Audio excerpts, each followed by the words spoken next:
Yeah, I love meeting Mizzou a lot. What did you graduate with, sweetie? Nursing. Very cool. Tennessee.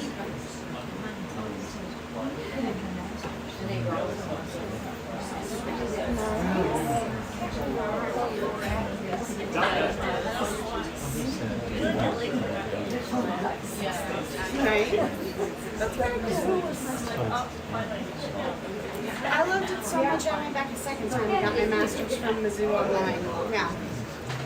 There's nothing quite like Mizzou. I love it. I actually went to Missouri State and just ended up working. Perfect. So, yeah. My brother's in Missouri State there. It's Yeah. okay. Yeah. It's okay. It's okay. I mean, you know, Yeah. There's a surprising amount of us that are work for Mizzou. It's kind of funny, you know, like you have a tendency to think that. We'll find this funny.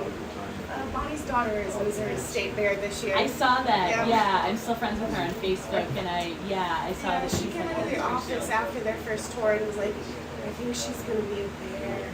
And I was like, are we okay with that? Do you feel okay? And she's like, I don't know how I feel yet. I can see her. You can see her having a hard time processing that. She's like, I thought she was going to Mizzou. I'm like, hey, Missouri State is just as good. And she was originally going to go to State Tech.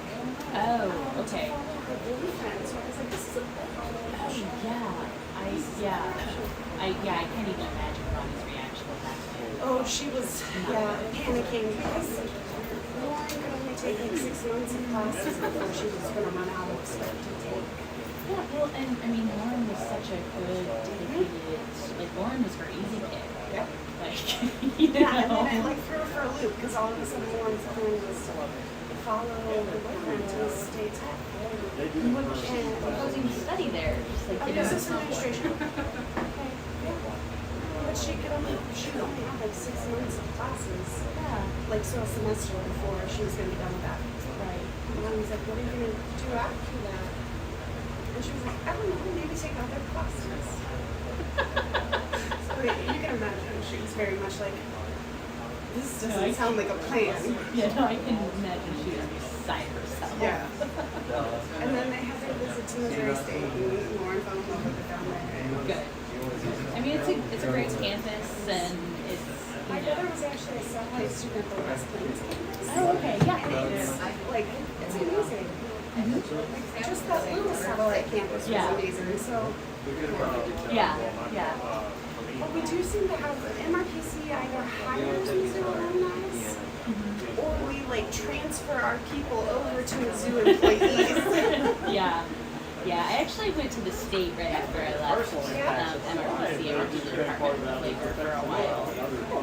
But yeah, I just started at the university. So. It's funny you say that because I, about 4 months ago, interviewed with the Department of Labor. Oh, really? After I got my master's degree, I was looking for more of a management position, and I interviewed with the Department of Labor. Oh, that is funny. Yeah. Probably with Tammy. Yep. She's good people. And then I went back and, I like my job at MRPC. I told Bonnie, hey, I'm only doing this because I now have a master's in public affairs and management. And before I knew it, within a week, they had created me a management position at MRPC. They were like, don't leave. We've got what you want. Yeah, that's really great. We were able to do that. So, yeah, when I was there, the communications position in general was like, felt very precarious because of funding. Yeah. I'm generally, previously, I was always generally the first person when we hit one of those down swings, like hour cut. And so that's why I was like, it's so good to meet you. Yeah, so nice to meet you. This way.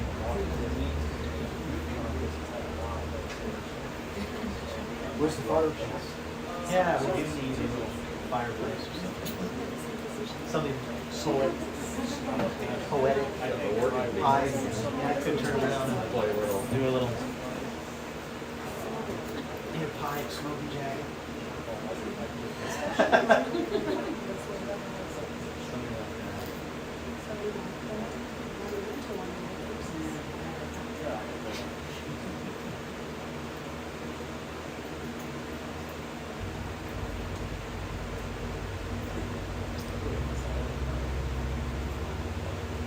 we're just waiting for John to wander in here.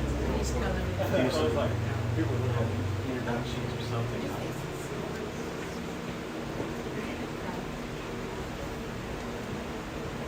Are there enough chairs in here? Or should I? There's them over here, John. We're good in the Okay. middle. Cool. All right, guys. Come on I in. just want to come in. You can come in. I got a bunch of chairs right back there. Yeah, I would have pulled some more out. Wasn't sure how they would be. They don't want to sit in the chairs over here? You can sit in this chair. I don't need one. I'll stand. All right. I'm going to yell because we have people out there. All right. I'd like to thank everybody for coming out tonight. I've been really excited about this reading. Andrew and I were talking about our mutual friend Justin Hams, who is a friend of Daren's as well. And without Justin, this reading would be happening tonight. Unfortunately, his fuel pump went out in his car about 40 minutes ago. Oh, man. And so Hope he wasn't on his way down at the time. I hope not too. I didn't even think about that. But he said that he and his wife were on the verge of like having to get a new car. But Oh, man. so Justin put me in touch with Daren, and that's how this reading got started.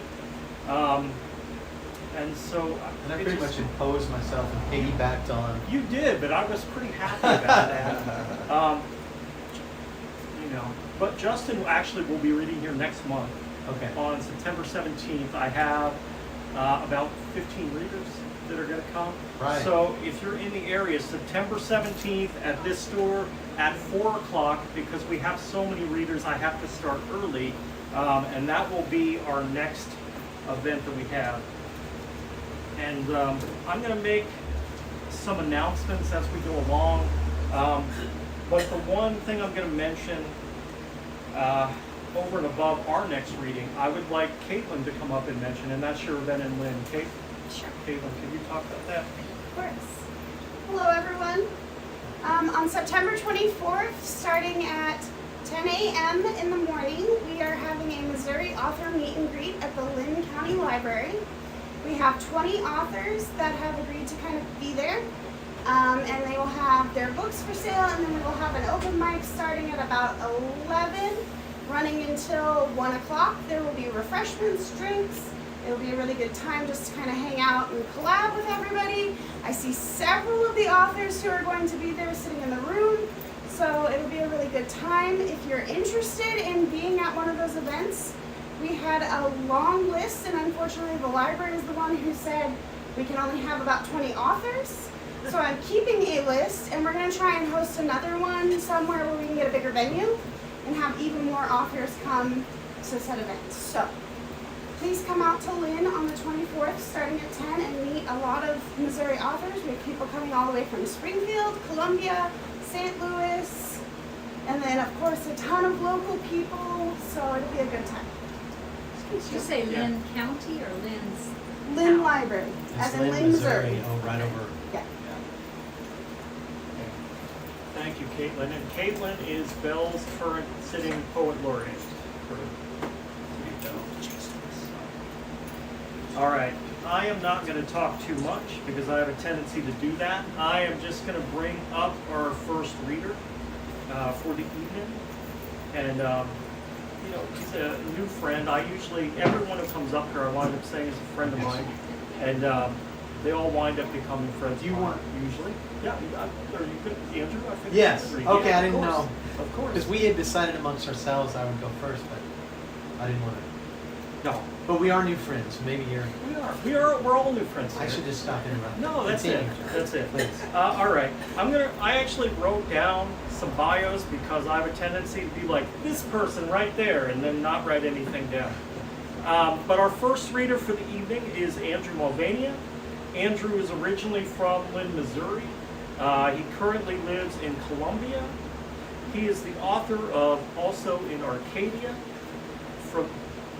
That was published by the Backwaters Press, which is an imprint of the University of Nebraska. See, I did my homework. You did. I could do it. All right. Doing great. So without further ado, because I would like to hear this gentleman right now, Andrew Mulvania. Andrew, thank you. Thank you. Thank you for being here.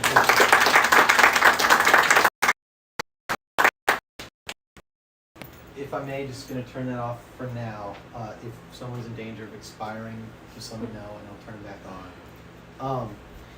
Very grateful to John, for doing what he does down here, to be able to have the opportunity to read. It's very meaningful to me because, as he mentioned, I'm from Lynn, about 20 minutes that direction really as the crow flies. I'm fortunate enough to have my father and my sisters and my wife in attendance this evening, and so it's very special for me. And it's also just very special for me to see all of you here, and I'm very grateful to you for coming. This bookstore, you, people writing poetry, reading at an open mic, I cannot tell you, it just you would not have seen it in Osage County, the Osage arts community, anything like that growing up. And that's just a fact. And it's what it's like to grow up in towns like this, bereft of anything perhaps having to do with art and beauty and culture, except for the natural beauty, which is a big part of the poems that I'm going to read. And in that spirit or in that vein, I just wanted to do something that may be somewhat dangerous, but something that a lot of poets used to do. Poets like James Wright, who's mentioned in this book, from Ohio, southwestern PA area where John is from, and read a poem by another poet to start this reading, which is really on this subject. Dangerous because that poet might be a lot better than you, and so you don't want to end up showing yourself up before you got started. But there's a quote at the beginning of this book. This is a great book collection by a poet from Kansas named B.H. Fairchild, who grew up in places much like this, and his father had a machine shop out there in Kansas in the middle of nowhere. And has this epigraph where the famous novelist, probably on the shelves somewhere, E.L. Doctorow, attending a local symphony concert with James Wright, the poet, in Wheeling, West Virginia, said how hard these people played, and how they struggled to do well, and how well they did, and what a profound isolation it was to long for beauty and grace in the industrial heartland of the United States. And I lived out there for 10 years, the Rust Belt, Southwest PA, Eastern Ohio, Littlefinger, West Virginia. Grew up here. That's what it's like. You grow up and you long for beauty, and you try to make it and dedicate your life to it. And that's what brings me here tonight, really. I'll just read the first section of this poem called Beauty to kind of get us started. And it has an epigraph from the poet James Wright called Autumn Begins in Martins Ferry, Ohio, the poem. And he just quotes, "Therefore, their sons grow suicidally beautiful." And he's talking about the football games and football culture out there. And it's really kind of, those displays of athletic prowess and grace that is the form that an appreciation of beauty, I think, is allowed to take in those contexts. We are at the Bargello in Florence, and she says, "What are you thinking?" And I say, "Beauty.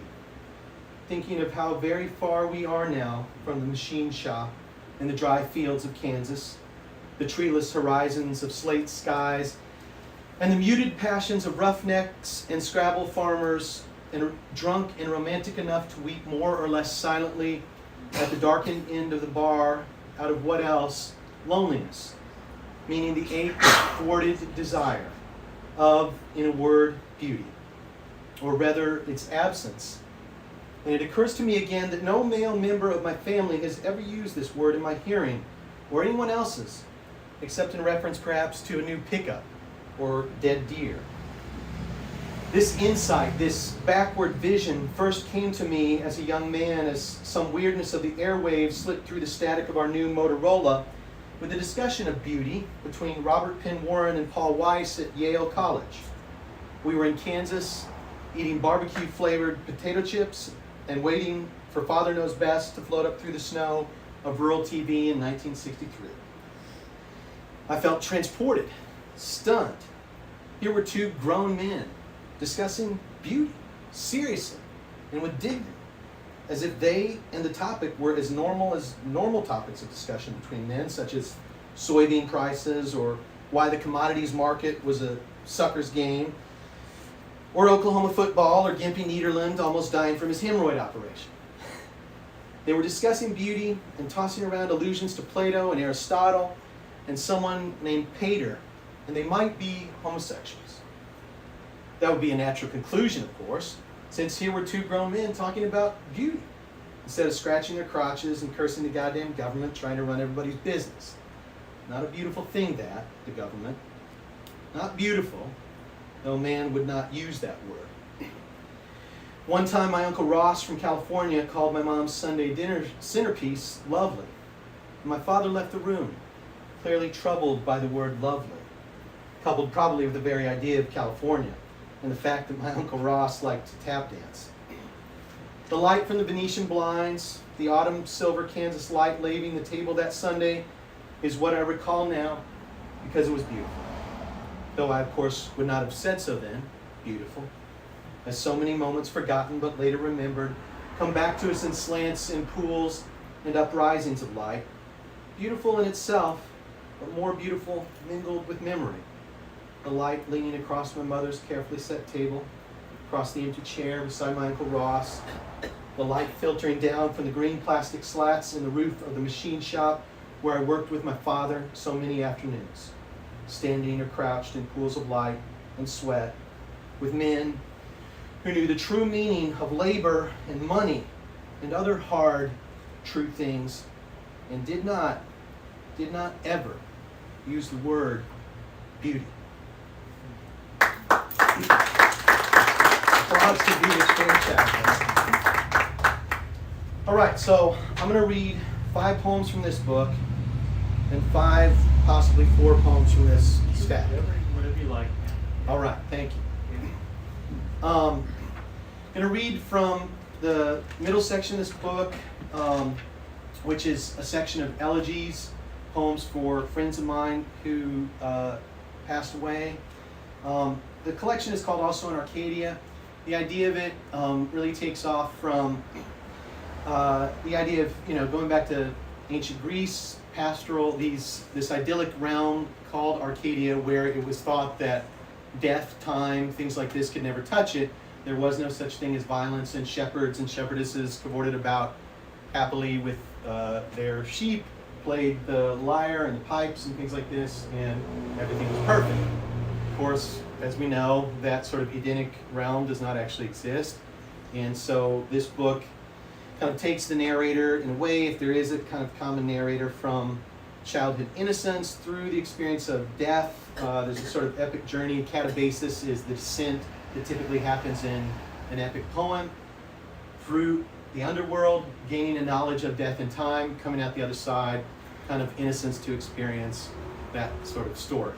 And this was based on my dissertation, so if it sounds like a tired, trite, well-worn narrative, it probably is, but there you go. And I'm just going to start reading a poem called August Elegy, kind of a pastoral elegy, where the landscape sort of reflects the dying of a landscape at the end of summer, kind of reflects the death of the person, or vice versa, I guess, in a way.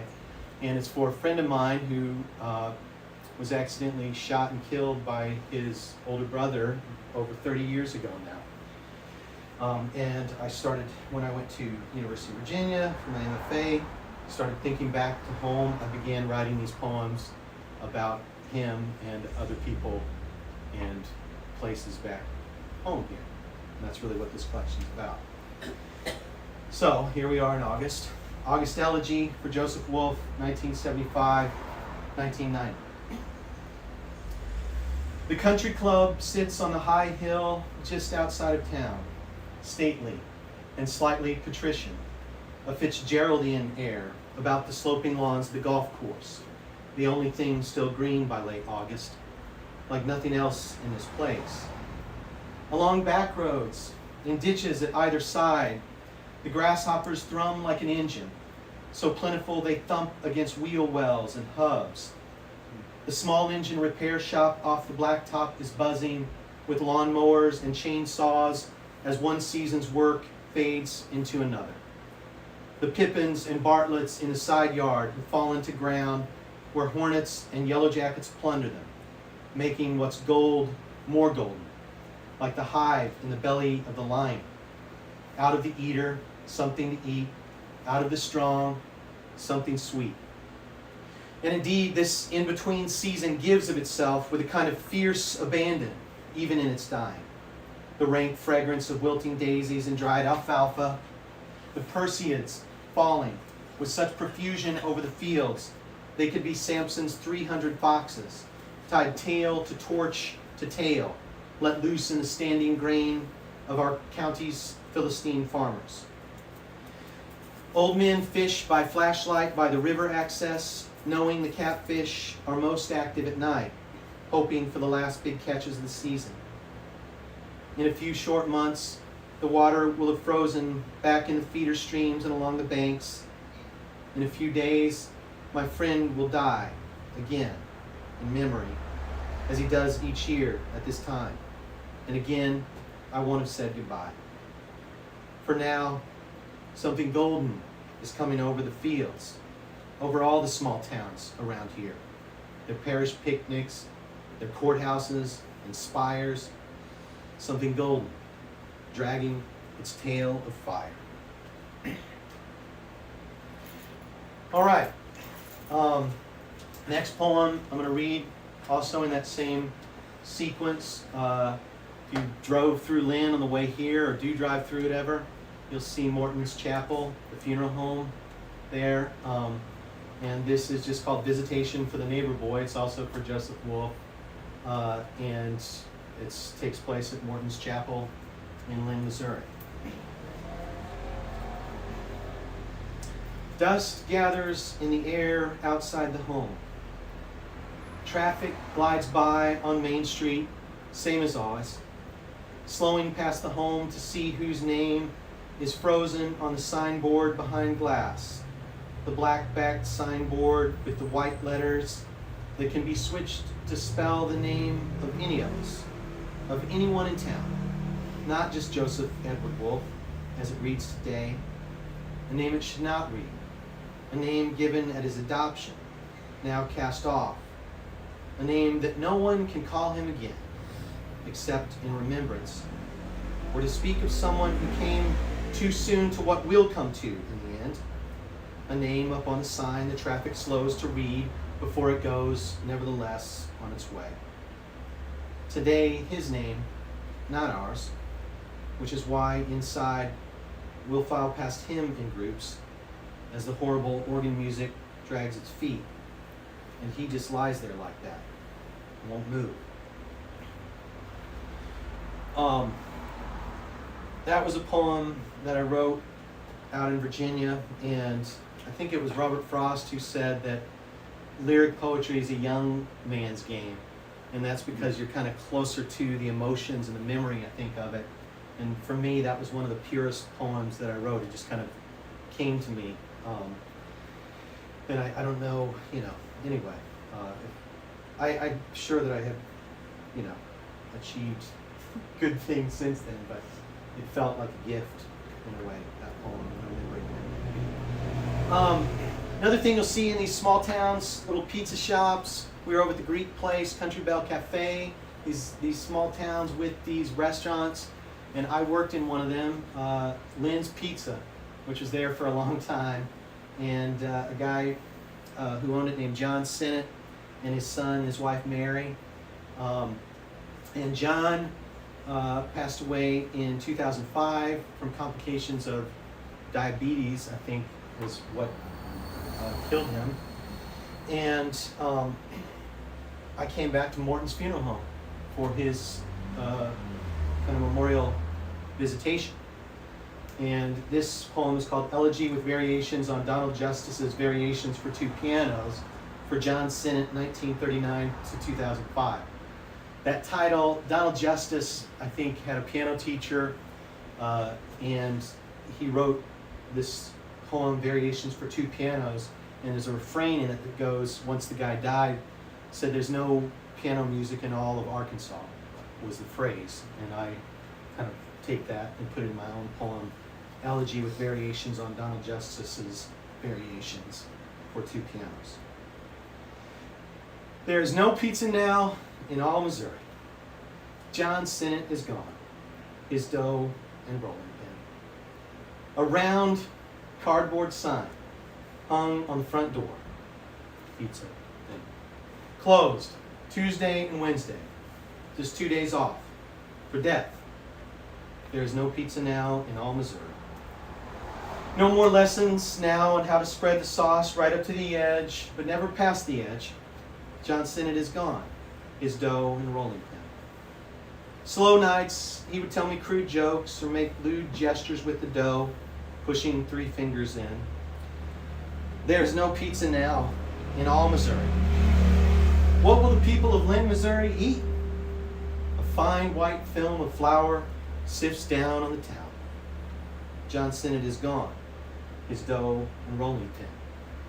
There's no pizza now in all Missouri. All right, and I'm just going to read 2 others from this book. They're kind of a pair, Bruegel diptych. The painter Peter Bruegel, I can't remember whether it's elder or younger, painted a very famous painting called Hunters in the Snow. I would say audience participation, you can look it up on your phone, but you can just do it afterwards. And the other painting that I write about in this little diptych is based on his painting Harvesters. And there's a guy kind of passed out in a hay bale and sort of drunk and sitting there. So this is Bruegel diptych, The Hunters in the Snow, winter, and then the other one is kind of late summer and mentions the county fairs, specifically the one in Owensville, around here. The hunters' heads are bowed, but the mood seems joyous, antic even, with the people out on the lake in late afternoon, or is it mid-morning light? After an early morning hunt perhaps, and everyone up and running, doing their chores. The family at their washing in front of the inn, that woman with a bundle of sticks on her back on the bridge. And I mentioned a couple other poets who also wrote about this painting. Joseph Langland seems to have been pretty sure it's late afternoon in this painting, having grounded his whole poem on the assumption, and Williams too, William Carlos Williams, who writes in his poem, The Hunters in the Snow, it is toward evening. Who are these coming to the sacrifice, or from it in this case, as Keats has asked, of his own impetus to ekphrasis, the urn?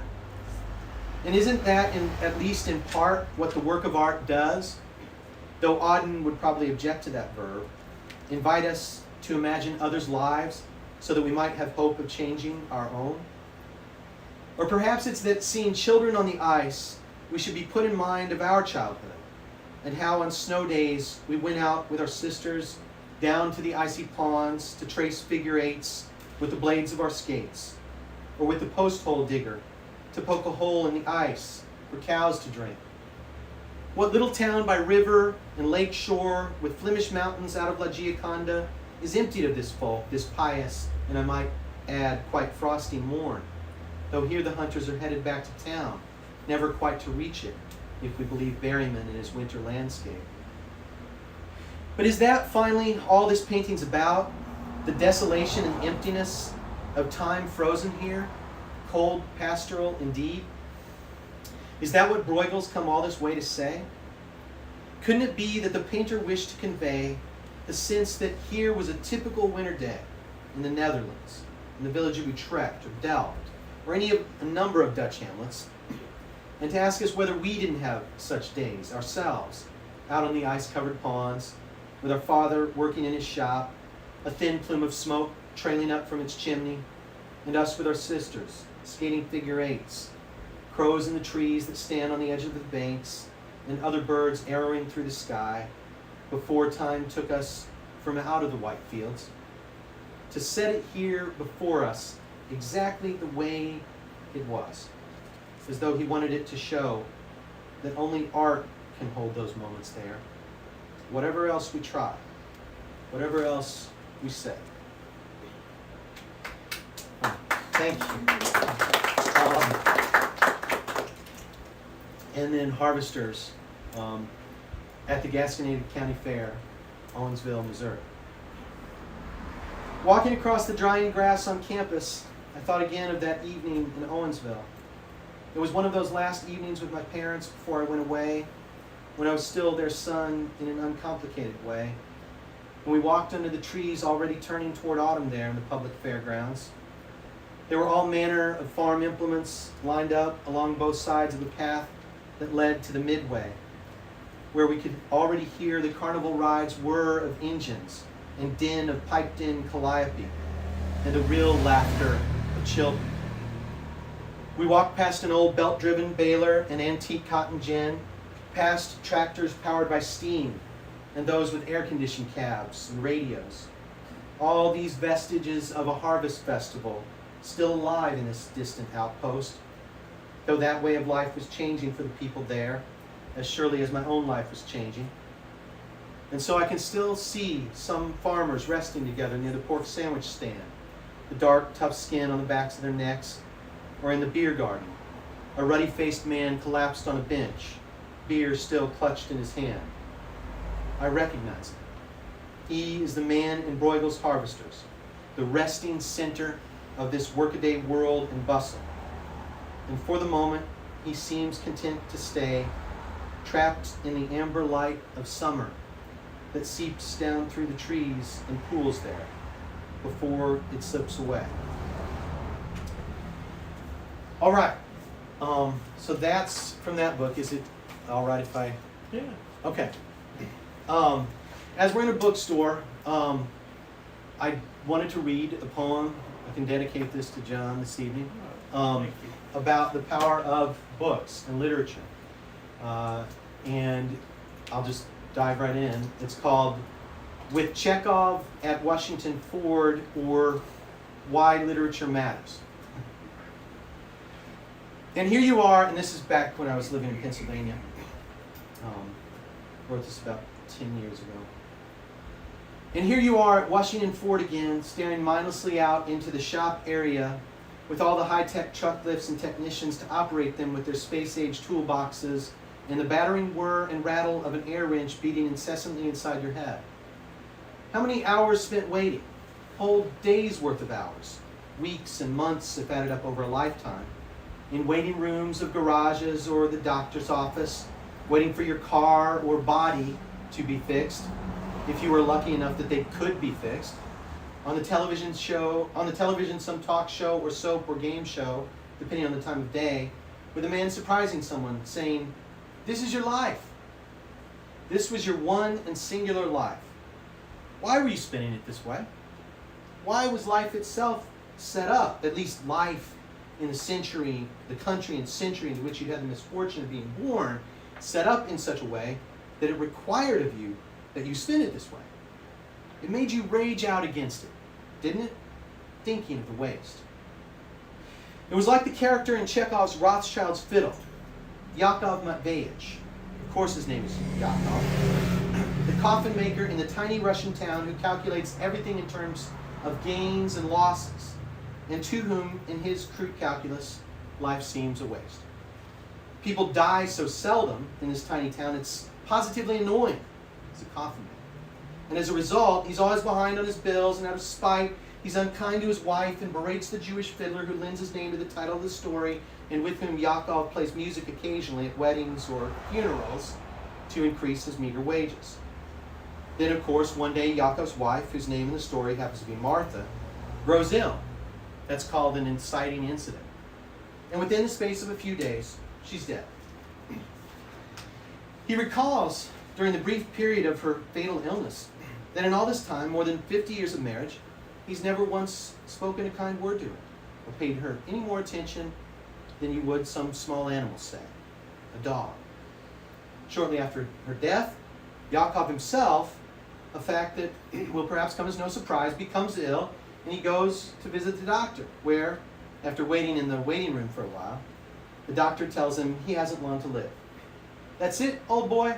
I'm afraid there's nothing at all that can be done about it. And so, goodbye." On his walk home, it happens that Yakov passes. For of course in Chekhov, everything just happens. The spot on the banks of the river where nearly 50 years before, he'd sat with his wife and a little blonde baby on a blanket, having a picnic while the baby played. It had been so long, and so great had been the pain, that he'd forgotten that the little child with golden curls had died. when it was only 2 or 3. The story never says whether it was a boy or girl, such details being nearly irrelevant in the face of such an insurmountable loss. And that was why he'd always hated to make coffins for children, and always knocked them together hastily and never accepted payment, saying, "I can't be bothered with such trifles." And naturally, it's at this moment that Yaakov has what can only be described as a sudden, startling insight known as an epiphany, the story's turning point, in which he realizes his calculus has been all wrong, though he doesn't abandon his habit of tabulating everything in terms of loss and gain. This is from Chekhov. He was puzzled to know why he had never once been down to the river during the last 40 or 50 years of his life, or if he had been there, why he had never paid any attention to it. The stream was fine and large. He might have fished in it and sold the fish to the merchants and the government officials and the restaurant keeper at the station and put the money in the bank. He might have rowed in a boat from farm to farm and played on his fiddle. People of every rank would have paid him money to hear him. He might have tried to run a boat on the river. That would have been better than making coffins. Finally, he might have raised geese and killed them and sent them to Moscow in the winter. Why, the down alone would have brought him 10 rubles a year. But he had missed all those chances and had done nothing. What losses were here? Ah, what terrible losses. And oh, if he had only done all these things at the same time. If he had only fished and played the fiddle and sailed a boat and raised geese, what capital he would have had by now. But he had not even dreamed of doing all this. His life had gone by without profit or pleasure. It had been lost for nothing, not even a trifle. And so there it was, a whole life, wasted or spent in a way that didn't make any sense at all, even or especially to the one who lived it. And so there you are in the suffocating waiting room of Washington Ford or Washington Family Medicine or some other purgatorial holding pen for the perpetually beset and therefore perpetually discontented members of this club of the miserable you'd never asked to join. And you look up from the book that, for once, you'd had the forethought to bring with you to pass the time, which, as it happens, is a tattered and dog-eared copy of the complete stories of Anton Chekhov that you're preparing to teach later this afternoon. That little detail about the book is called a significant detail. And you raise a tiny, beleaguered fist at the heaven of the fluorescent lights embedded in the particle board above your head to ask why Chekhov or Yakov or whomever dead or fictional Russian brought you to this realization. Must I spend my one and singular life this way? As the woman behind the window calls your name. All right. Thank you. I have one other slightly longer, and it's not slightly longer than the one I just read, but compared to one page, which is the last 3 poems I'll be reading. I do apologize. That is, in my own way, a poem about beauty or emotion versus reason, if you will. And it's called At a Nada Wine Bar with Crystal and AJ, or Why Art Matters. And this is in my second unpublished book that partially finished about 10 years ago, but this poem was written more recently. We were sitting on the patio at a Nada Wine Bar in St. Petersburg, Florida, out under the loggia. The day had been overcast and rainy, and seating inside was limited by the time we arrived at the restaurant.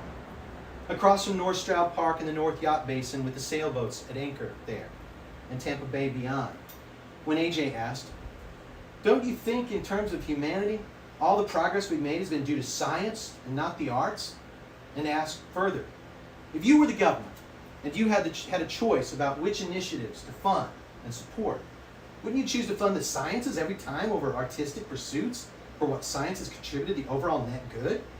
I mean, what have the arts accomplished, really, when you think about it? Made people feel good. That's it. The arts appeal to emotion. The best decisions are made from a place of reason, of calm, rational deliberation. Then leaned back and sipped his Malbec, satisfied. Take this wine, for instance. It's a good wine, sure. Tastes perfectly fine as far as it goes. But I'm not going to gush and get all orgasmic over how great the grape is and what its properties are and swirl the glass and smell it and swish it around in my mouth and say, ooh, it's got peppery notes on the palate with a smooth, earthy taste of loam and tannins and a mossy finish. No, I'm just going to drink it and think it tastes okay and quenches my thirst. His sister, Crystal, who was sitting between us, is a sommelier. We'd been drinking a decent Tempranillo that paired nicely with the charcuterie plate of assorted meats and cheeses, a prosciutto and a sopressata, some spicy duck sausage that had been cured in-house, a triple creme de lis de Bourgogne cow from France, bouche de chèvre, sheep, also France, delightfully spreadable, caciocavallo di bufala, Italy, and some burrata, also Italy, cow. I should probably mention the crackers, thin and wafery, the dried figs, the tomato jam, and the orange blossom honey that came from bees that had fed among the citrus groves somewhere in Central Florida. Crystal had ordered a glass of Arnis from Piemontese, a noble grape with an almond scent and floral and orchard notes of apple, pear, and spices. But why do I mention all this? What did any of that matter? After all, it wasn't science. What did any of it contribute to society and the overall march of human progress down through the centuries? The steady reduction of wars and violence, for example, or the development of agriculture, which had eventually led to the invention of science and engineering and the construction of advanced civilizations and urbanization and the building of massive buildings like the one under whose loggia we sat just then, enjoying the bounties of the earth when combined with human labor and ingenuity, safely out of the rain, the benefits and splendors of electricity all around us as night fell and the lights came on, a bathroom inside with indoor plumbing so that we could relieve ourselves in comfort should the animal need arise, as it inevitably would from all the wine we'd been consuming. And so, what was there to say? I'm a poet, though, so naturally, I couldn't let AJ's remarks go, well, unremarked. So I began to tell him the story of an argument I'd had with my 10-year-old son. How one day after school, following several weeks in which I'd been dating a woman whom he'd already begun to dislike, though he'd never met her, because the woman wasn't his mother, I'd picked him up as usual, and once he'd taken his seat in the back of the car, he proceeded to launch into a diatribe or harangue. I like to try to teach him new vocabulary words about how much I'd changed personality-wise since I'd begun seeing this person, saying in the end, as if by way of summation, "Dad, you've changed." Me being, in addition to the role of poet and father, a teacher of rhetoric and argumentation, I calmly invited him to provide some reasons and evidence for his claims. After a pause of maybe 30 seconds to a minute, he suddenly burst into big, hot tears. Tears that were so big and so painful for me to behold that I could actually see them individually rolling one by one down his ever-reddening face, exclaiming finally, "You don't care about my feelings, Dad!" One would have had to have been an unfeeling rationalist to have had a mind of winter or a heart of stone, and to believe only in logic and reason, to be able to witness such a display and still somehow cast a cold eye toward its subject and be unmoved. For a moment, though a man made out of words, I was speechless, dumbstruck, unable to say or do anything. For at least a couple of seconds that nonetheless felt like an eternity, I simply sat there, motionless, watching as those big, wet, angry tears rolled almost silently down his face. Everything I'd been telling my students, everything I'd taught them, about how when we argue or make decisions, we should not let our feelings cloud our judgment, how we were Homo sapiens, the thinking creature, not Homo sensum, the creature driven by feelings and emotion, how reason should sit in the loftiest seat in the mind, be enthroned there in all her lofty majesty, in the highest seat of the mind, be enthroned there in all her lofty majesty, was wrong. All of it had been wrong. "Buddy," I began, finding my fatherly footing at last, "I'm sorry. Of course I care about your feelings," I said. "Your feelings are actually the most important thing in the world to me. More important than whether you give me reasons or evidence for your claim. More important even than this person I've been seeing. You don't have to explain yourself anymore. I understand what you were trying to say."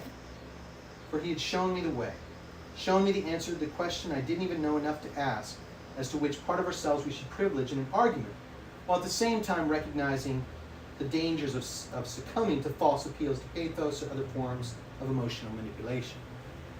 But AJ took a different meaning from the story I told about my son and the whole debate over feelings versus reason, the arts versus the sciences, arguing that this was yet another example of the coddling of the American mind, to borrow a phrase from an Atlantic article, which that same son has actually read on his own initiative, and a reflection of an overall lack of discipline and abandonment of rational principles and a breakdown in society at large. A sign that I had caved and made an unnecessary concession to my son's excessive and childish demands. That I had let the child dictate the parent's behavior. That I had, in essence, let him win. By this time, total darkness had fallen over the park across the street, and the lights looked so lovely as they hung over the paved walkways, strung like glowing vines from the branches of the massive banyans that grew there, and reflecting in wavy lines in the water in the yacht basin, flash to torchlight flickering on the cave paintings at Altamira and Lascaux. Bet whoever painted those didn't care too much about wind speed and transfer and loss of energy, and the other physics involved with the trajectory and velocity of a spear as it struck the side of an auric as he gnawed on a greasy leg bone. But then would cuisine and viticulture and enology have come so far without the development and advancement of science? What was driving all of it? I thought of all this as Crystal and I walked under the lights after dinner discussing AJ's tirade, which had eventually even caused her to cry, though she confessed to feeling generally emotional then anyway.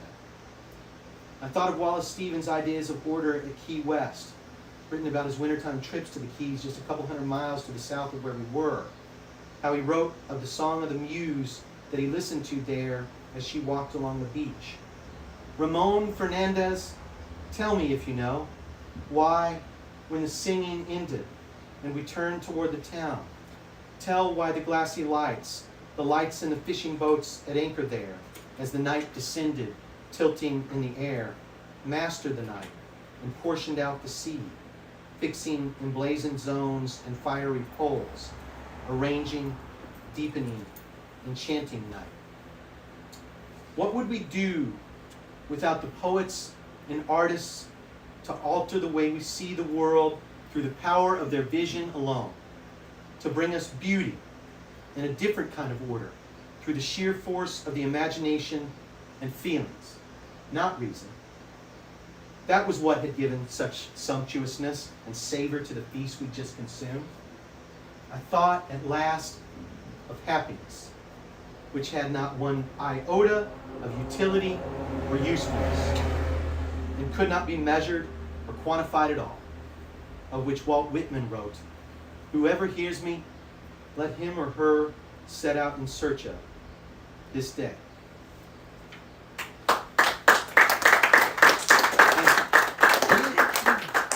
I'm just going to close with 3 short poems. Thank you for indulging me. These are 3 more recent poems.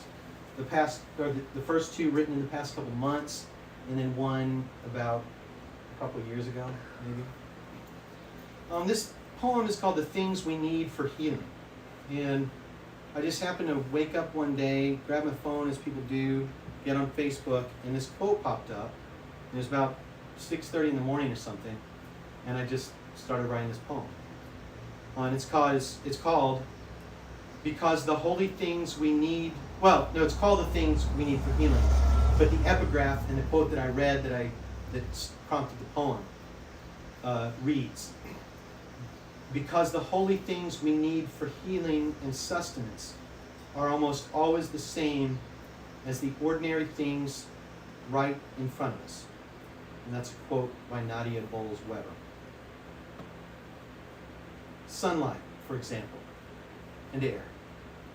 Breathing in, your 2 bad lungs, breathing out. The shattered bottle glass lying like diamonds at your feet. Trees, with their leaves of 1,000 different shapes and sizes, suffused with the healing color of green. Grass. Walt Whitman's Leaves of Grass. Fistfuls of it that you pick up and throw wildly in the air like a child. The sniff of it, newly mown. Whitman himself, a healer. The thought of him, his soft gray beard and placid look as he smiles back at you from a photograph. He loves you. Somebody loves us all, wrote Elizabeth Bishop in a poem.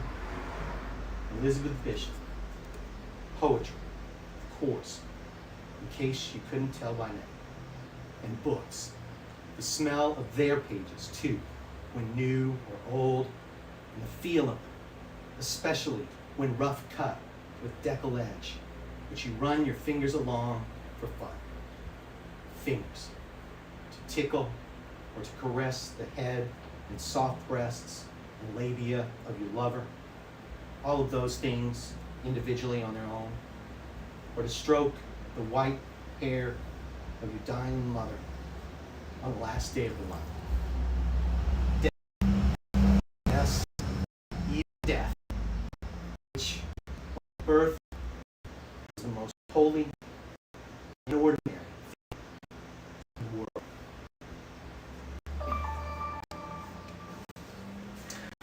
This next planet, or this next poem, is called "This Planet Will Again Be Stone." Also, just came across this line, and it started the poem as well this spring. This planet will again be stone, after a line in Dorian Lux's Third Rock from the Sun. This planet will again be stone, and so will we. Stone the way a headstone is stone. So take this moment to listen to the spring peepers, Pseudacris crucifer, calling in the chilly evening air of early April in Missouri, filling it with their cry that is so shrill and full of what could easily be mistaken for joy, it nearly bursts your tympanic membrane, along with the leopard and western chorus frogs, cackling and running their fingers along the teeth of a comb, all for love. The ghostly trill and hum of the American toad, so like the cry of the loon in the northern lakes. Take this moment to hear the Phoebe of the last chickadees at the end of winter, as they pick up seeds with their tiny claws and beaks and crack them for their supper. To see the cardinal taking a bath in the spring pool back in the woods, shaking its wings and piercing the air with the clarity of its clarion call to wake up, to reflect on how none of it needed to be here. There could have been nothing. Not one thing was essential. Not one iota met the necessary and sufficient conditions for existence. Not this trail that was once railbed, not these joggers on that trail, trying to stay in shape. Not bikers nor bicycles. Not even the wheel had to be invented, only so we could then go on forever trying to reinvent it. Take a moment to think of it all, as you listen to the brown squirrel rustling in the dry leaves that carpet the forest floor, searching for the nuts it buried there last fall. According to a study, because there are studies here also, it loses up to 74% of them, since unlike yours, the whorls of its brain can't remember very well where it put them, which is most likely responsible for the high rate of oak forest regeneration. Look up at the bone white of the day moon floating in the sky. It is already and has always been stone. Remember, there could have been nothing here at all.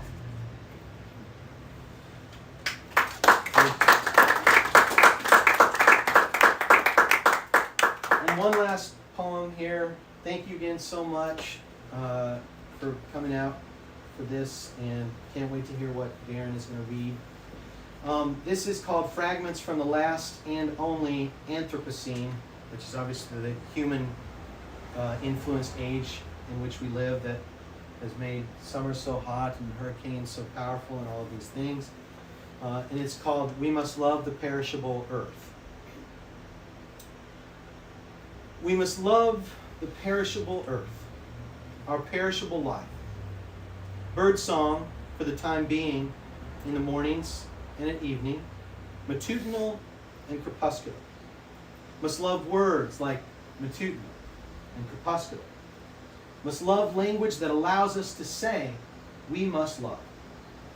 Love the spring green and the stand of hickory beside the municipal tennis courts off Fairview Avenue. Vibrant this morning as a bamboo forest halfway across this perishable world and earth. In Thailand, say, or Burma, against the blue rubber surface of the courts. Must love my girlfriend's son's school, La Petite École, a French language immersion school, toward which I'm walking, or strolling, rather, after dropping my own son off at his school, Fairview Elementary. Must love sons and foreign languages and immersion and girlfriends. Must love immersion in language and girlfriends. This beautiful body one can immerse in another's, the better to know this life, this earth. Must love the emulsion that comes from such an immersion that brings about more life on more worlds, more earths. No. There's only one earth this morning, one world, the one upon which I'm standing right now, while it's spinning, as I'm stretching my legs first on a stone bench and then on this stone picnic table, whose legs look like a Grecian urn described in a poem by Keats. Poor, perishable Keats, the tragic poet, dead at 25 of tuberculosis. How's that for some perishing?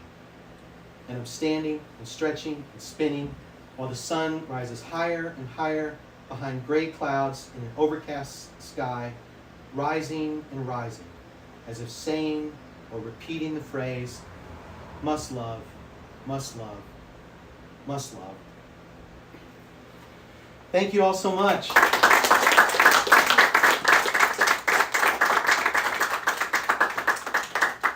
you turn the fan down? Yeah. Please. I'm sorry. Tortured people, subjected them to poems. Andrew, thank you so much, man. Thank you for indulging me here. It's it's a strange honor to get to do this and to get to be here. And Andrew thanked me for having us here, but I want to thank Mark and Tony who allow us to use the space for Osage Arts Community. I want to thank the board and members of the Friends of the Bell Library who are technically the tenants in the space. And talk about this store for 1 second. This store as an entity has existed for over 5 years now. I can tell you the exact day because I'm a nerd, but and now it's been at this location. I'm trying to remember exactly how long. 2 years, John. Has it been? 2 years. It's been a full 2 years. But and I want to thank Jeremy Smith, who has done so much work as well, and his friends are here, and they've done work to make this store look as good as it does. And in the future, I'm sure it will look even better. So, but we're really proud of it. We're really proud that you're here. And I want to say, I think this is the most attended event we've had since our April reading when we had a bunch of hooligans in from New Jersey. Never again, but Until next time. yeah, probably so. Probably so. Andrew, and you had a line of one of your poems where you said that about art making you feel good. Yes. I don't know what sort of art that is. It's brought me nothing but pain. But, all right. Well, there is that whole school of thought. Yeah. So I'm going to introduce Daren. Daren is going to come up and read from his novel. And when after that takes place, we're going to take a little break so people can pick up a copy of Daren's book, which is on the table out there. I temporarily appropriated one so that you could get a look at the book. And so I'll talk about that a little bit more. But after you come back in, I will have this open mic list right here with a pen on this stool. If you want to perform in any way, be it music, poetry, fiction, whatever it is you do, just come sign in right here. So thank you, Don. All right, I will just do this, and I will let Daren continue do the rest of the talking here. Our second feature for the evening is also a new friend, and it's been nice to get to talk, and hopefully we'll do more in the future. And thank you, Justin Ham, even though you sent me to Joplin, Missouri, and it was terrible, I love you. But all right, so our second feature for the evening is Daren Dean, who is an assistant professor of English at Lincoln University. He is the author of these Veils of Tears, Far Above the Pale, The Black Harvest, and I'll Still Be Here Long After You're Gone. And so I'm not going to elaborate any further. I'm just going to welcome up Daren Dean. Daren, it's great to have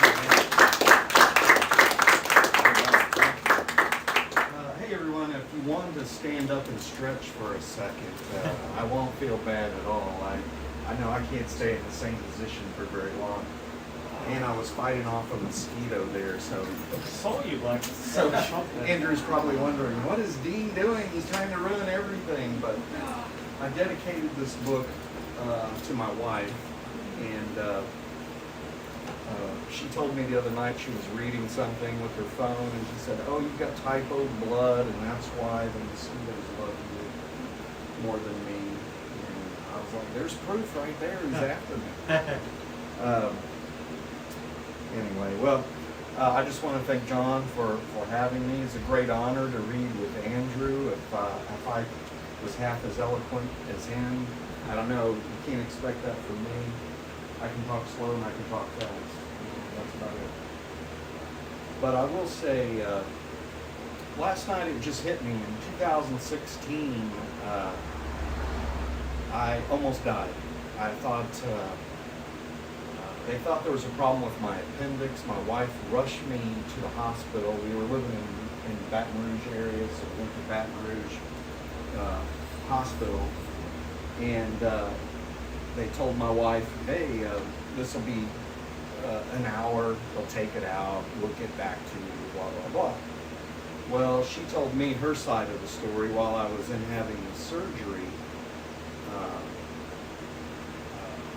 After about 4 hours, they took her and they put her in a waiting room. And they didn't say how things were going or anything. It's like they're about to tell me my husband died. That's what they're about to tell me. That's why they put me in this room. Well, the problem is, luckily I had a brilliant surgeon, and when he got in there, he found a mass of cancer in my colon. And I guess it was pretty bad because overall the surgery took about 5 hours. And of course I thought I was going in for an hour. When I came to, they told me what happened. And one thing they did was they gave me morphine, right? And Andrew mentioned this idea of apotheosis, right? Going down into the underworld and coming back with the keys and having something to share with other people, you know?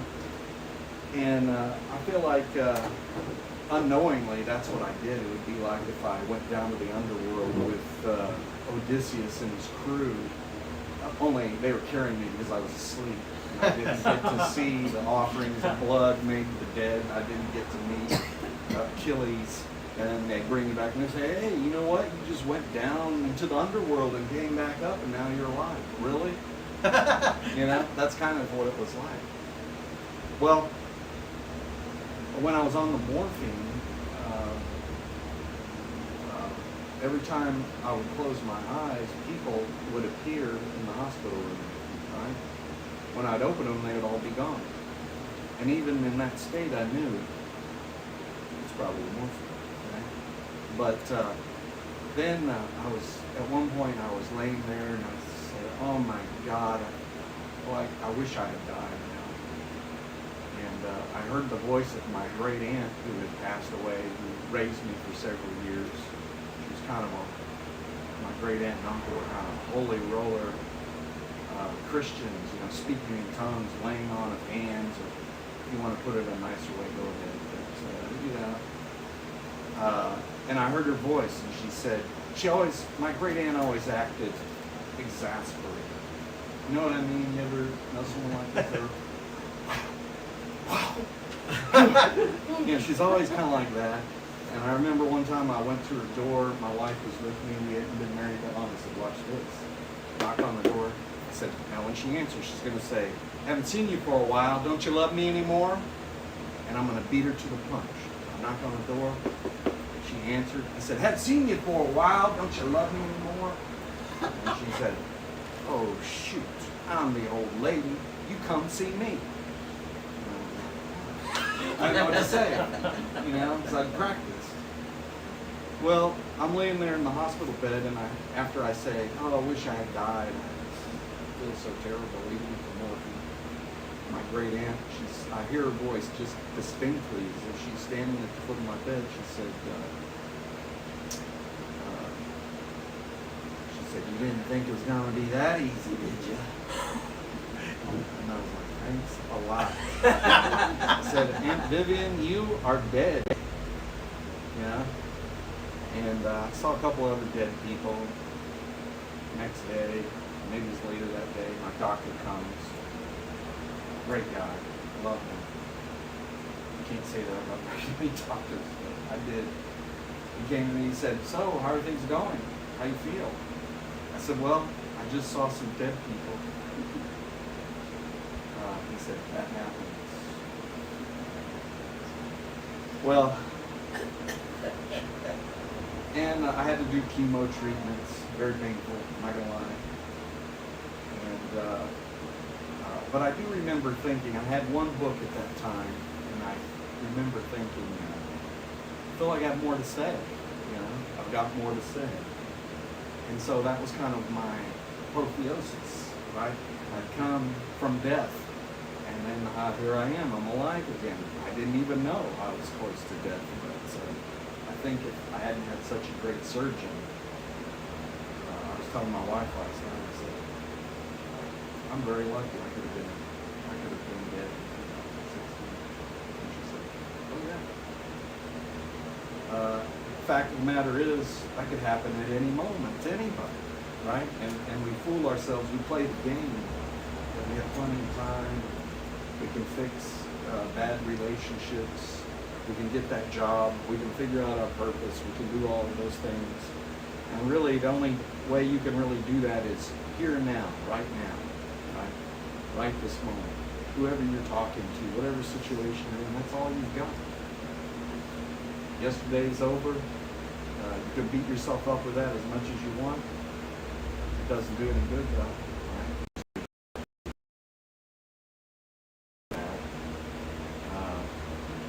Or you can talk about what I'm going to do 10 years from now. Maybe you will. Maybe. But you can do something about right now. That's the only wise thing I know, probably. But the reason I write, sometimes people ask me, why do you write? And there's a lot of potential answers to that question. The one answer that I've got to that is, I was always a curious kid. And when I was a little kid growing up, I was born in the 60s and in the 70s, every picture of me with other people is me looking at everyone else in the picture. And I said, I pointed this out to my mom one day. I said, did you notice I'm always looking at everybody else in the picture? She said, yeah, you always were nosy. You know? And as I got older, what that turned into is, what I wondered sometimes is, why do people do the things that they do? Why do they? A lot of the men that I grew up around wouldn't say 3 words. They had been in the war, they'd been in a war, or 2 wars. They wouldn't say anything, they wouldn't speak, except to say something real practical. They wouldn't. And I always wondered, what's behind that? What are they, a real person? Have you ever wondered that? You look at someone and you go, that person, you just base things on what you see. Look at him, look at her. Looks like an idiot to me, right? And then you start talking to them, and then you realize there's a depth there that goes unspoken every day. There's a depth. And then that's one thing that drives me to write, to plumb that depth, right? And when I first started writing, it was kind of thinly veiled autobiography. That's probably where a lot of it started. But now that I'm getting older, I realize my subject matter is finite. So I look at my other characters and I try to get at their depths. And so this book, This Veil of Tears, it's hard to say what it's about, but it's a gothic, I'd say gothic gritwood is what it is, right?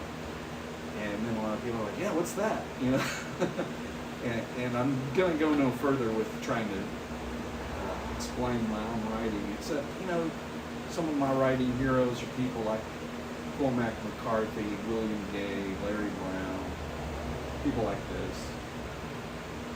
And so there's a gritty element to this book, but there's also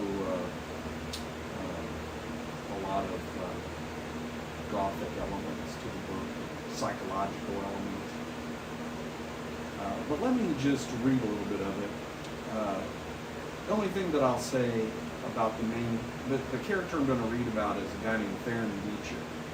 And he's an older man, who his good friend Walker Schofield is kind of the patriarch of one of the families in this novel, and that man dies in the novel, and he starts hearing voices that tell him to take care of his friend's family, his kids and his grandkids, and doesn't really want to do it, you know.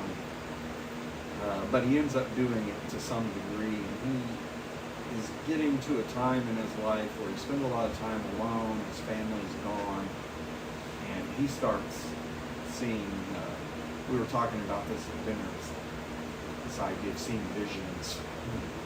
And so let me just read a little bit of this.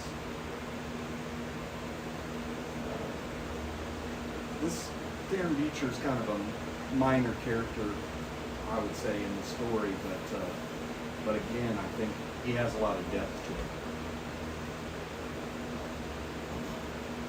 it. Daren Beecher woke with a start from a dream about his wife.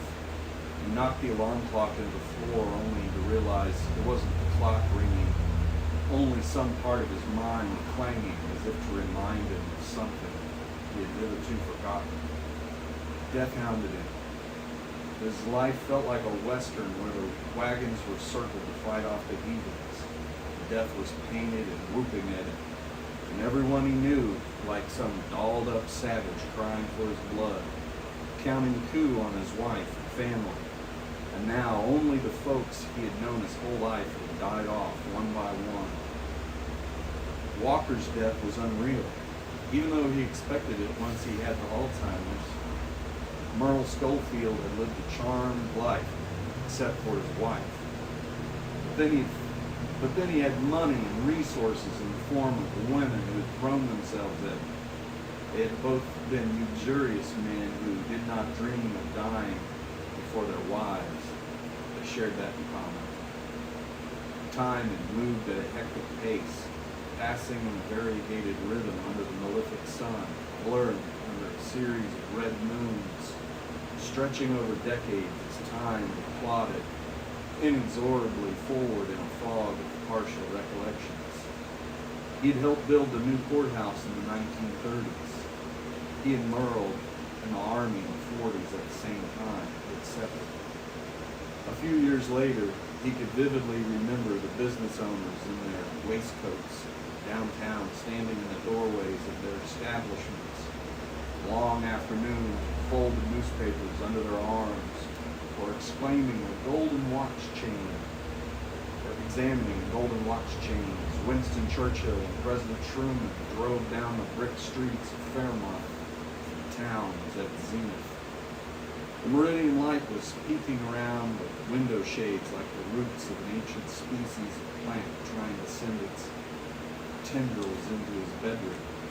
He was trying to remember his mother, Caroline, taking a cool bath in summer. She would have him fetch water from the well to soak in. The mercury climbed, and then a pile of towel on her head like an Indian swami. He had learned to be her boy, her personal attendant, and this had made them both happy. Perhaps this is how he'd come upon a kind of courtly dignity in his later years that other people noticed and sometimes remarked upon. Shopkeepers and clerks often deferred to him with a kind of respect, usually reserved for some important personage. And this had amused him in the past, though he'd become used to it now. "Your beautiful hair," women often remarked as he went about his business in town. Despite his age, his hair was still long and curly, which he wore down to his shoulder. He had watched over the years and kind of wondered as it faded from its original auburn color to an iron gray. The more he entertained the past, the more he realized his own forlorn nature. He'd fought against real time for the last fortnight. His arms splayed out and knocked his empty bourbon bottle on the floor where it spun like adolescents playing spin the bottle. Garfish swam through his veins as he pulled a john boat across the river, vultures of the water. A voice echoed in the fog. "Hello!" Bell clanged. The lantern waved. The ferryman pulled at his rope bent over at the waist to prow the boat, pulling backward as if receding into the fog of the past. He heard a drunken voice laughing, fit to kill, from the shore. Waves lapped at his boat, pushing him off course and into the mouth of a cave, subterranean and cool. Otherworldly moonlight shining through portholes hewn into the rock fixed with naval intelligence and steel rivets. He heard a clock ticking and felt his chest and knew it was his heart pounding in his ears. His whole body jolted and he was in his own backyard. He walked in the blue-green moonlight around the front and onto the ghostly yellow hardpan. When he turned back around, old Merle Schofield was digging a hole in his yard near a crabapple tree. I thought you was dead. That's immaterial. He waved off with a gesture of his hand. Guess what I found in your yard? Merle asked. The sound of the shovel snuffling into the loam. What is it?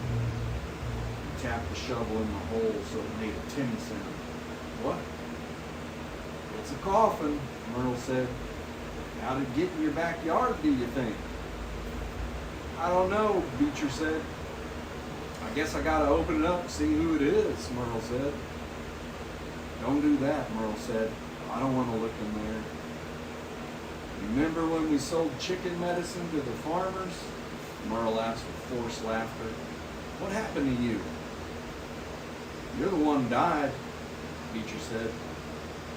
An owl hooted from the tree limbs, thrashed and writhed as it threw itself to the earth like a stone, its murderous wings blocking out the moonlight. The terror squeal of a mouse sounded as it found itself caught in the murderous talons.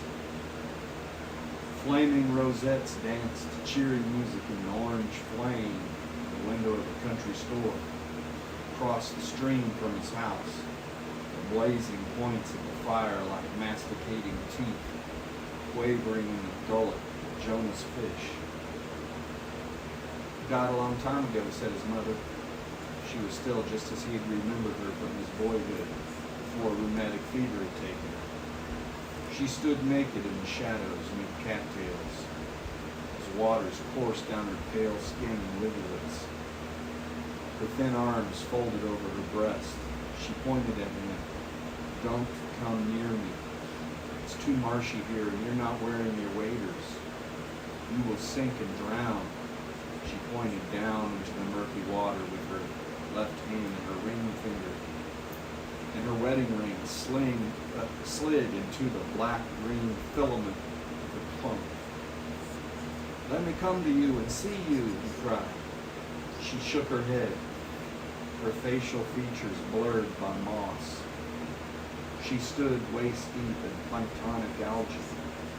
Her hair stood out from her, electric with snakes, frozen in time as if in the reducing face of a gale, although it was a calm night. She stood motionless. Her lips were purplish white. Her eyes, her expression, surprised by that moment of death, now walking around her, he could see it was a sibilant manifestation as he circumambulated her body like a religious object. Bottle green tears stood on her face like dew on a flower. She bared vampiric teeth at him. He watched himself walking down an old wagon road country folk used to get to the highway in the old days. His hands were in his pockets, and animals were following behind him as if expectant.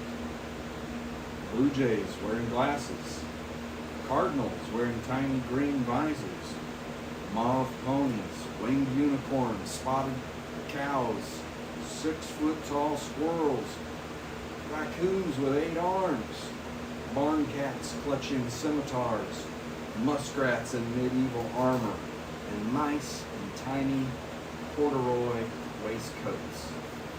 A procession of these animals and others tracked behind him until he found a Model T Ford, which he climbed into, although its dash was completely empty. No steering wheel, no pedals, and he looked back as the Ford pulled away on its own, and the animals followed, and he watched it drive away in a somber funeral procession. Lydia's wife sat next to him, her face alive again with laughter, and her skin glowing with warmth, as if by firelight at a formal dinner. Merle and Clara were in the back seat. Each was dressed to the nines. They were all laughing, singing songs, drinking together in the car. But now the car was different. Like an old-timey stage carriage on the interior with a red leather trim adorning the seats, tiny porthole windows and metal doors. It didn't take long for the mood to change. Merle looked at his pocket watch, took a turn at winding it, shook it. Time's nearly up. He communicated without actually saying anything. Then their car was pulling up in front of a great house with gates and a blooming flower garden in front, replete with Grecian statues, urns. His parents were waiting. They'd lived their entire lives renting out hardscrabble farms across the county, with never more than 2 sets of clothes of the work and Sunday variety.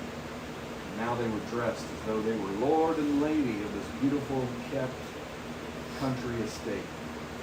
His mother sat at an outdoor table with an umbrella. His father stood to greet him with a glass of Merlot.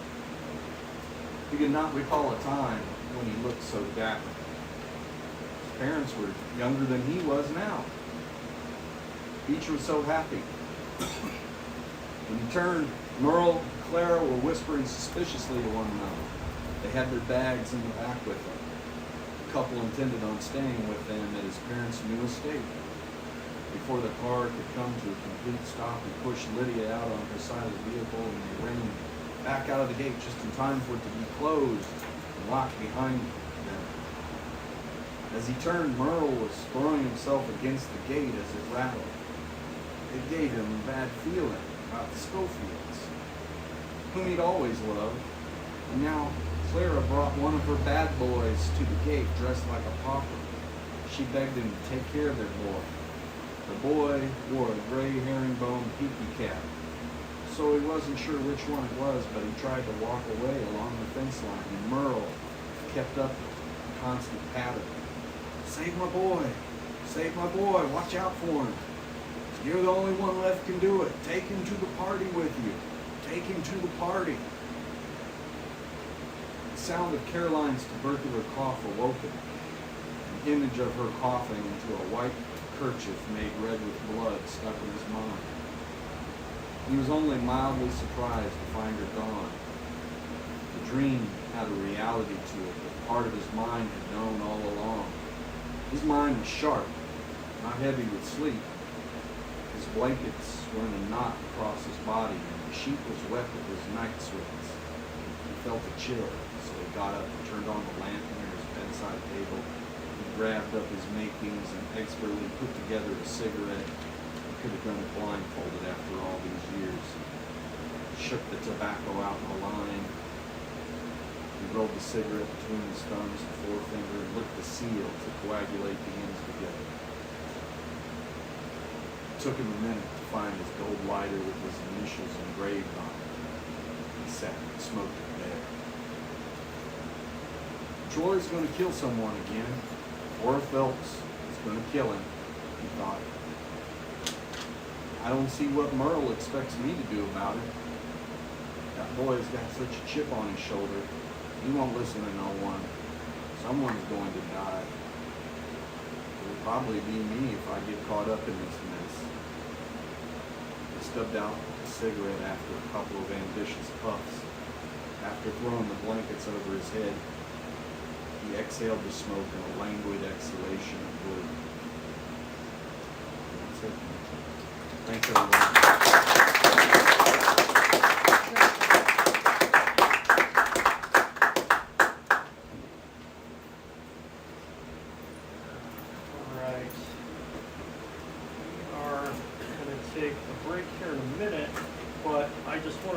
Everyone, like I was saying at the beginning, our next one of these events will be Saturday, September 17th at 4 o'clock instead of 6 o'clock.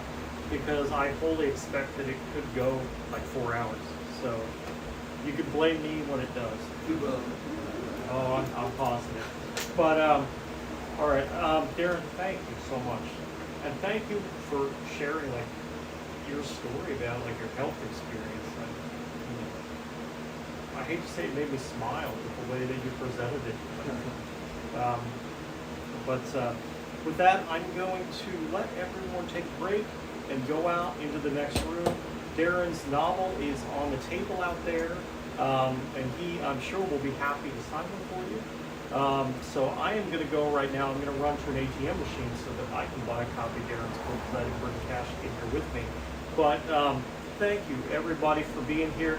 I want to say one last thing, which is, like, I want to say, not goodbye, but kind of bon voyage to my friends Ed and Eva Gillard, who are going to Los Angeles next week. I can be emotional, so I try not to, but I love you. Just so you know, it's meant a lot to have you here, and I wish all the success for you in the world. And I will see you again, and I don't need pills to get on the airplane. So there it is. But all right, guys, thank you so much. We're gonna come back after this and have the open mic. If you stayed and listened to these guys, please come back for the open mic and listen to everybody. I would greatly appreciate it. I'm gonna leave the sign up right here with my pen, and if your name's not on here, you can put it on here. We'll be back in a few minutes. Thank you. Ladies and gentlemen, before you leave, thanks, John. See you. I just want to reiterate a lot of thank you very muches for what John has already put out there. My name is Mark McLean. I'm the executive director for the arts, the Osage Arts community, and also a member of Friends of Belle Library. And I also want to thank Ed and Eva for their leadership. Many years. Thank you. New faces here. New faces. Thank you for being here. Don't forget that this place has programming every single month. We're really, really happy that you're here.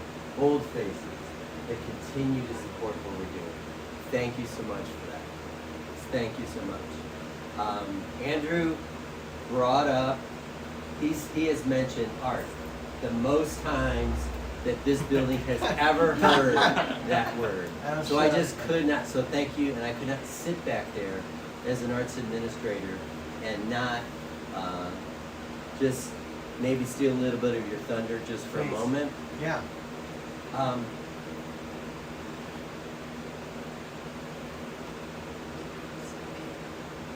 America is in a great place. We're coming out of COVID. We were silent, we were quiet, we were at home, protecting ourselves, our loved ones. And we're going to the fall, which is going to slow us down a little bit. But what we do as Missourians in the winter is we dream about the spring. We dream about the flowers. We dream about what we're going to do. We think about those damn gutters that we didn't clean out in the fall. We think about that. And it's coupled with the thank you very much for being here. This place has never closed.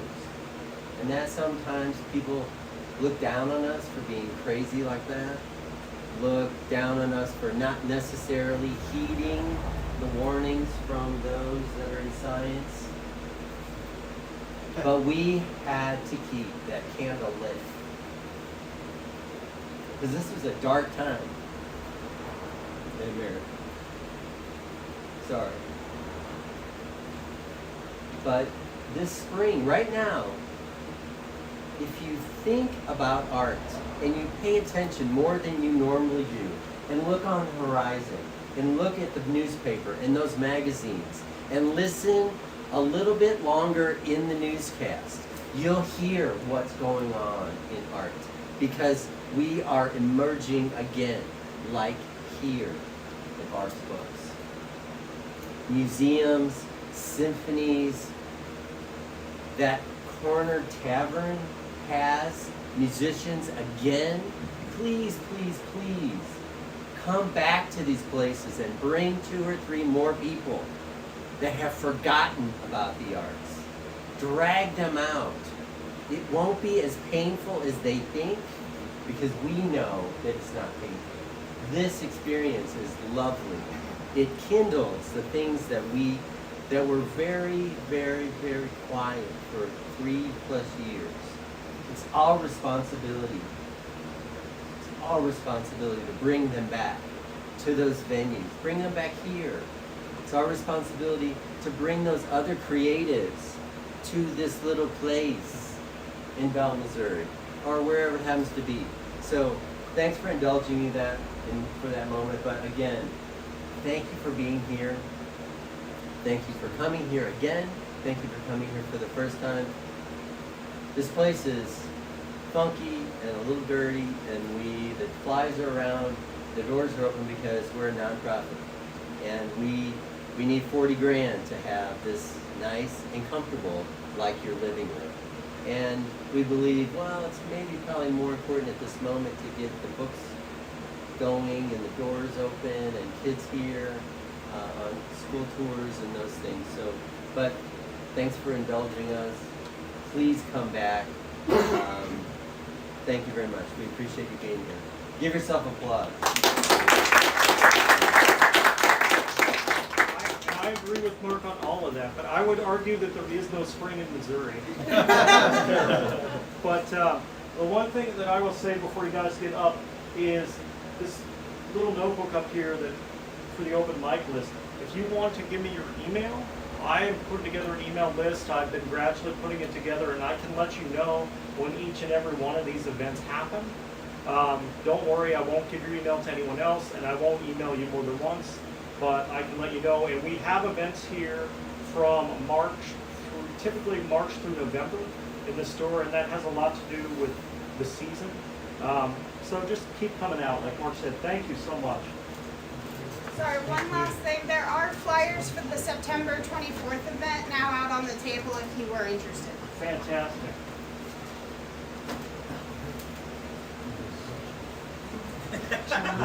John. Okay. Ah, yes, that's a good idea.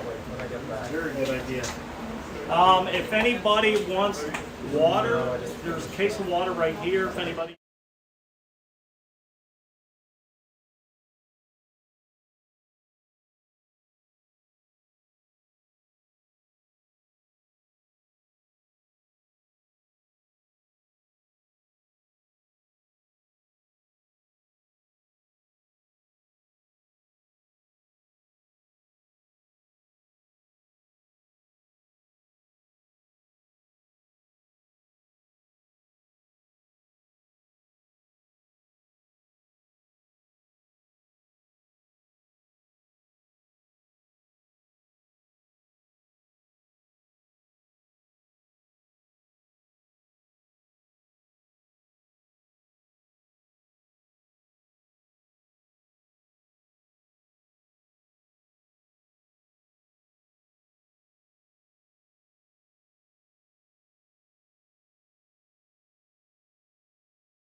Yeah, I like it. Or put them on a shared drive.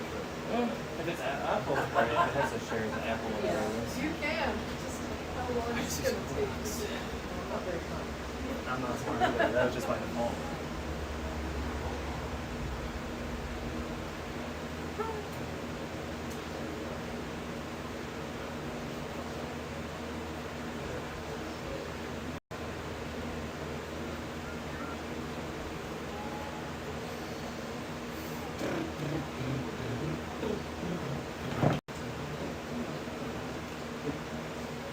So did you tell like all the artists your story about Florida? No? Well, not like the end, but like the problem you were facing. No, Tony just asked, or Tony knew, because if you do, you don't have to speak to the recovery facility. I assume Mark knows as well. Yeah.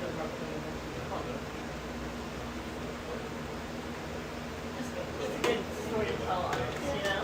Yeah. Or just that story.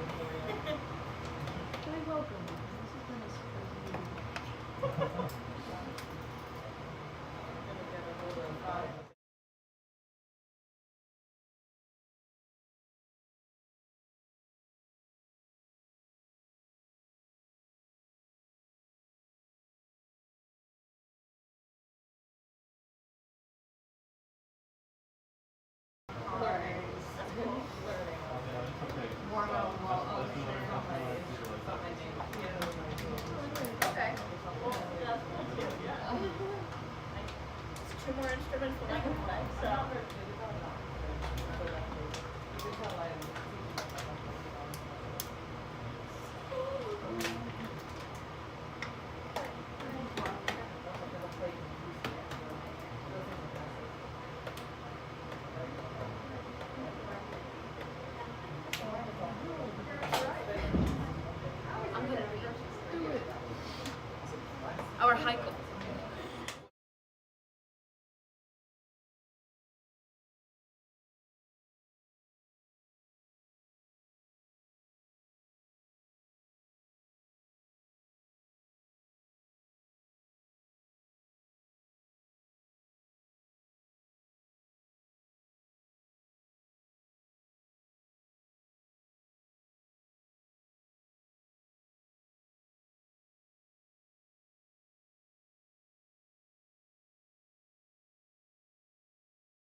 going again. No, but I was just silencing the jibber jabbers at the beginning. Okay, no problem, no problem. I'm here. All right. Okay. I don't even know how we're going to do this here. Okay, so first person on our list that I am going to call up is Kate.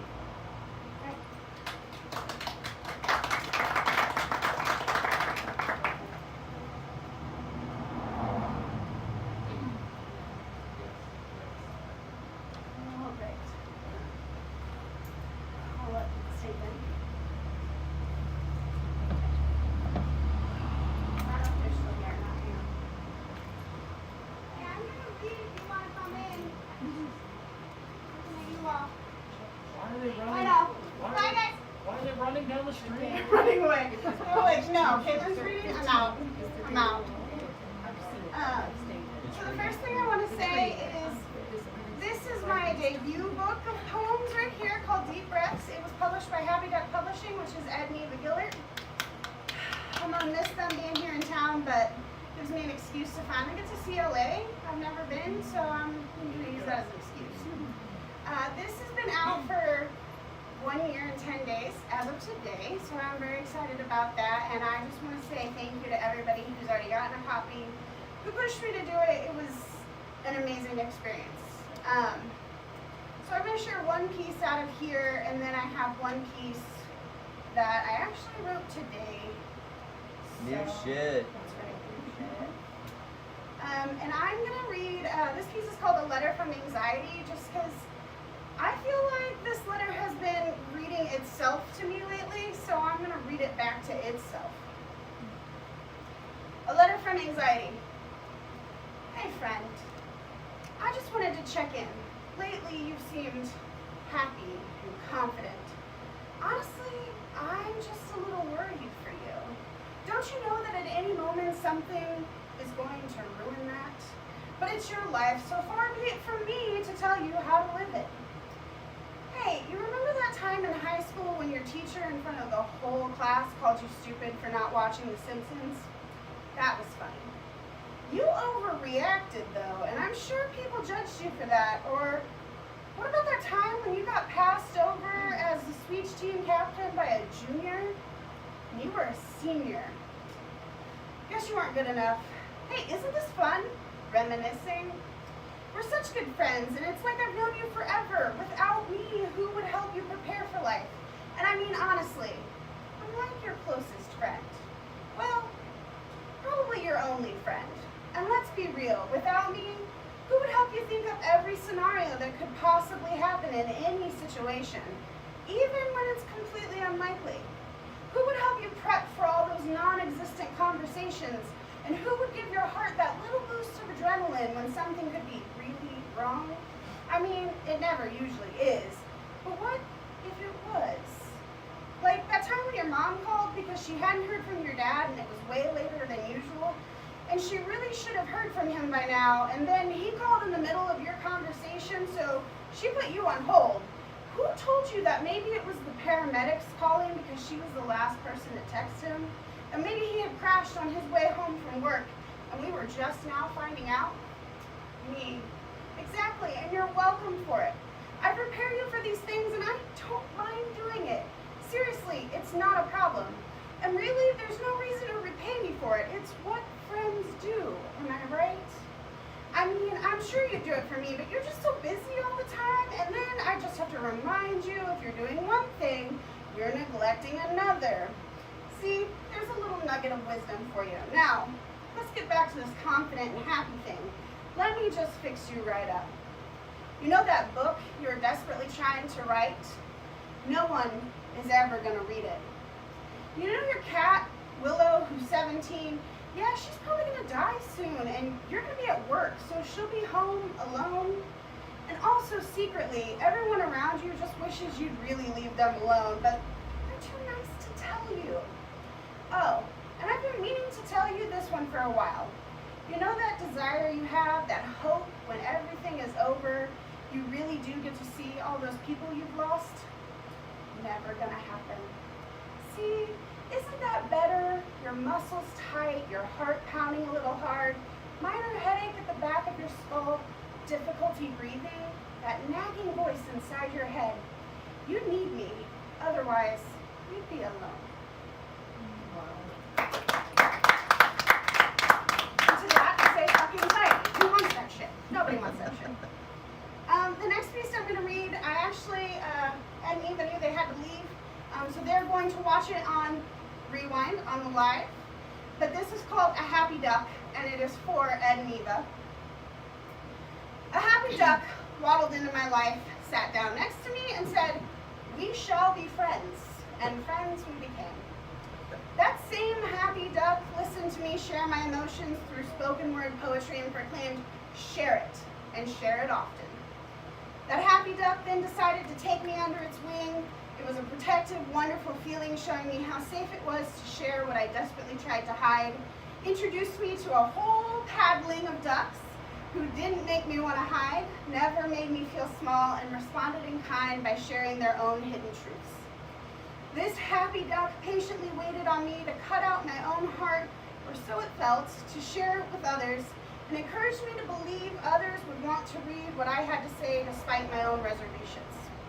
And then one day, that happy duck gave me a kick in the ass, and called it a wake-up call, demanded my heart and said, "I will print it and others will read it." That kick came from a place of love, and without it, the work that needed to be shared would have stayed hidden. And really what the happy duck didn't know is that they were saving me from myself. They believed in me when I couldn't believe in myself, and showed me that it's okay to believe in yourself. It was okay to be confident in your art, and that 109 other ducks believed in me too. That happy duck took this duckling and showed her how to fly.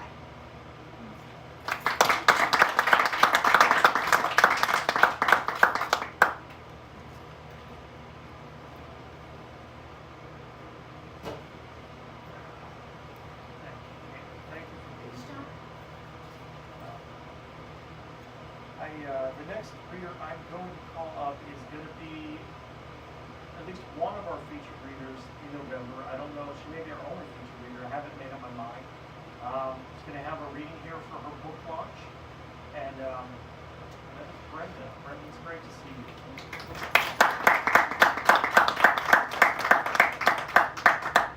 Yeah, November 5th, 6 p.m. Brenda will be here. Is that? I thought it was I thought it was the 5th. I'll have to look. I'll have to look. That straightened out. So I'm going to just read one poem from the book. It's just published June 15th. The name of it is This Unexpected Life, and you'll notice there's a tornado on the front. And guess what happened that day in my life? A tornado actually hit the backyard, my backyard. Seriously, an F1 tornado. It took out two 60-foot trees. One of the trees took out paver stones. It sounds terrible, but looking back, there's always, a silver lining. And I have behind my immediate backyard a whole lot of 15 trees. So I can look back there and see those trees. And now I don't have to pick up walnuts. I don't have to pick up leaves every year. Mow around all the trees. So looking at it is the blessing of God. But this poem, the one I'm going to read from the book today, is called Penny. Penny was born blind. In Atlanta, she fell into the subway. Someone jumped in and saved her. It didn't faze her. She came to Texas and completed a master's degree. She lived across from her academic department. We would often see her, head tilted to one side, listening before crossing the street. Her apartment was a disaster, but there was logic to the mess.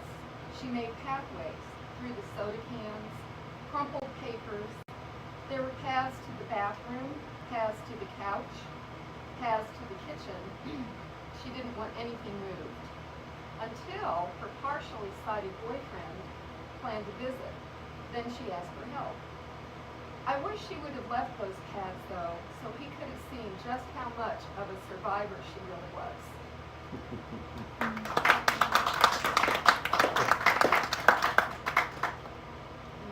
is a recent poem called On Her Way Home. A brown woman stood at the crossroads in Puerto Rico, umbrella in one hand and a bag with a handle in the other. She was waiting to cross, waiting for it to be safe, waiting for the bus. The old bus hissed and creaked to a stop. She caught the driver's eye, and a faint glimpse of recognition passed between the two. In the warm mist, there were clouds, and it was windy.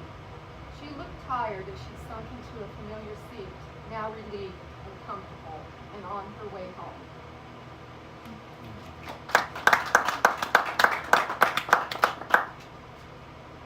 This is called Wild Seeds. Through harvested fields, surviving dusty solitude, between rows and rows of rich soil, farmed and plowed and considered. Steps leading beyond the open and closed field gates, on and on till gates are left behind, and paths open to large spaces of flowing dreams, where wild seeds grow and create the only place with no need for opinions.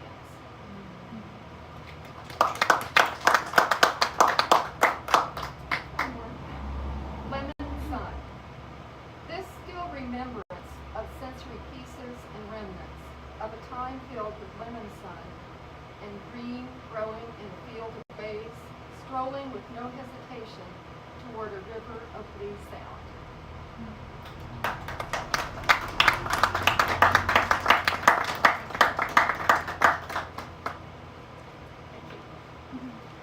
If you come on the 17th next month, bring some of those with you. No, that is the day of my high school reunion. And I have a lunch that day. I would love to. Well, we could pass up a lunch. Yeah.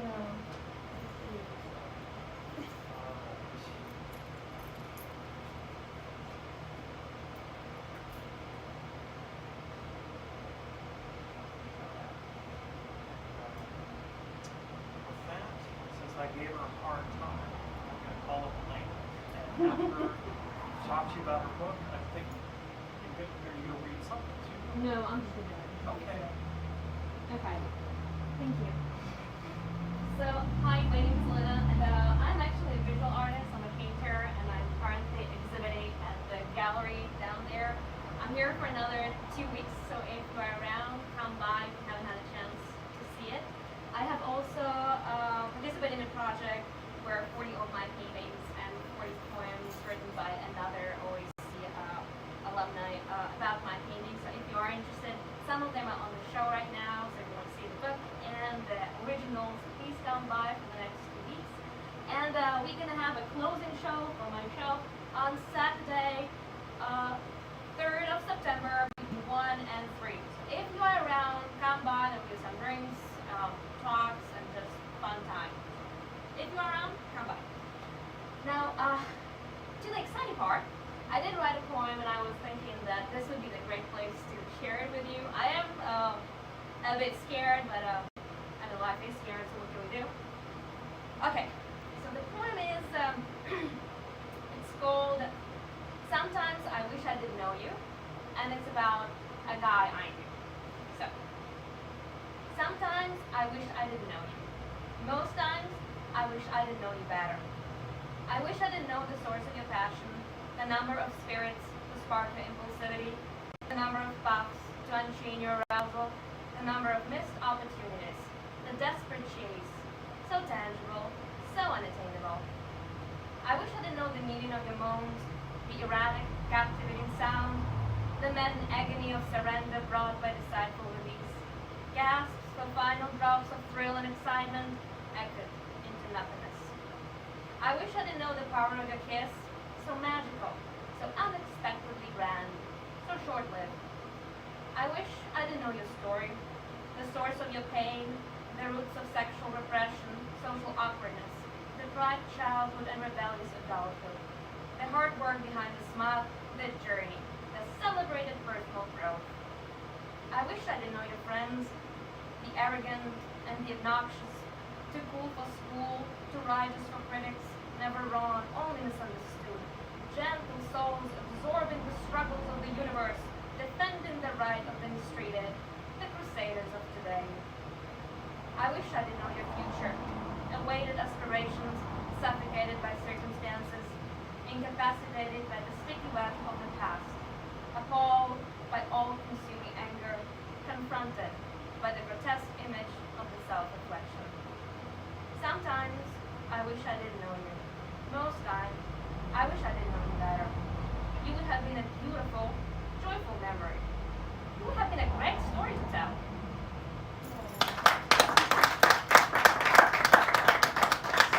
See, Elena, was that so bad? I don't know, was it? I mean, the worst we could have done is heckle you. We didn't do it. Thank you. Thank you, guys. Yes. That book is beautiful. It is. Even with the poems of Tim Tarkelly inside. Despite Tim's involvement. That's right. And if you get a chance, you really should see them in person at the gallery. You really should. I've got 2 more people on this list. And so the next person I'm going to call up got himself a nice new haircut and a pink shirt. And I would like to welcome up Daniel.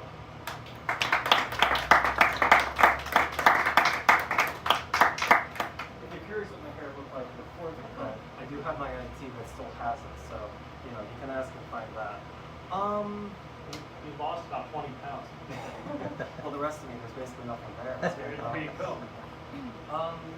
This is something I wrote. It's kind of silly to introduce it, so I'm just going to read it. There's an old park near me, or where I grew up. Sees a fair bit of it life, but dead in night and winter. The police would come at dark every so often and flash their lights during a short circle around the parking lot. The kind of ritual that, as a kid, you pick up on. So when you were out late enough to make trouble, you make a game to hide from the police lights that were hoping to find a cure to boredom. You wouldn't know each night how much the cop would actually try to do their job, so it would be exciting to watch and figure out how screwed you were. Of course, they only ever got caught when I wasn't even trying to play. Really, I mostly just went there for peace and comfort. Personally, I love this place. The other home, or rather the place you go when there's just too many damn people in the house and the walls are closing in your mind, mostly at night. The place you go to find a bit of peace, even if only under a washed out sky.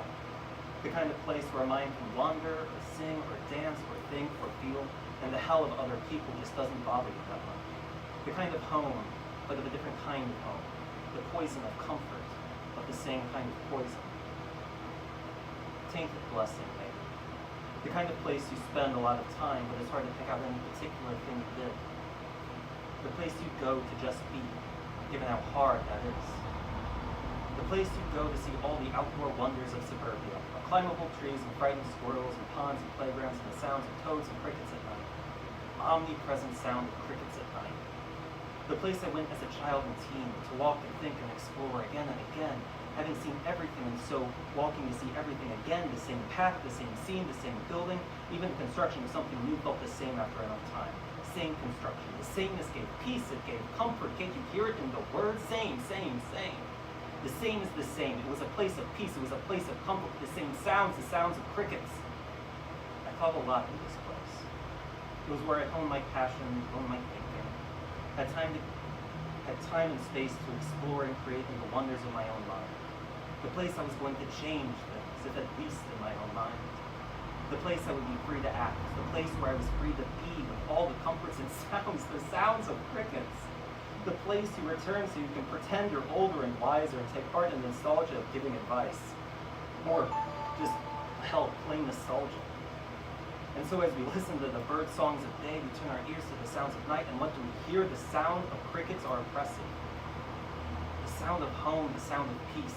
Where else can one be if not here? What is being if not being in a place, being with nature and the world? The crickets are oppressive.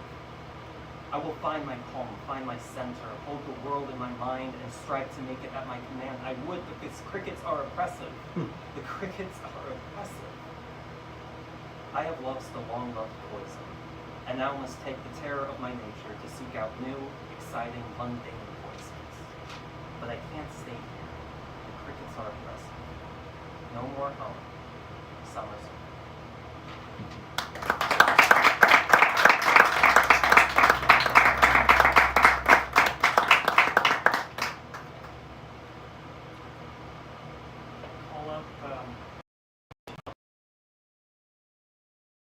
what else wants to get on it? So I do have a question though. You actually, a lot of that poem was constructed at the time, right? Daniel. Okay, Sorry, good. not paying attention. What? Constructed at the time. What do you mean? I looked at your notebook and it Oh, doesn't have... well, I had like written something on my phone, but then Okay. technology is dumb, so I couldn't update it in my phone. So then Yeah. I wrote the ending to it on his. I was like, Don't how pay did too you- much attention to the, I should be behind a curtain or something. So you can't see. No, but I just noticed there was a difference and I wondered what your, like your, the way you wrote. Oh, Yeah. I'm not quite sure what the question is. Oh, I thought, were you, your performance. Yeah.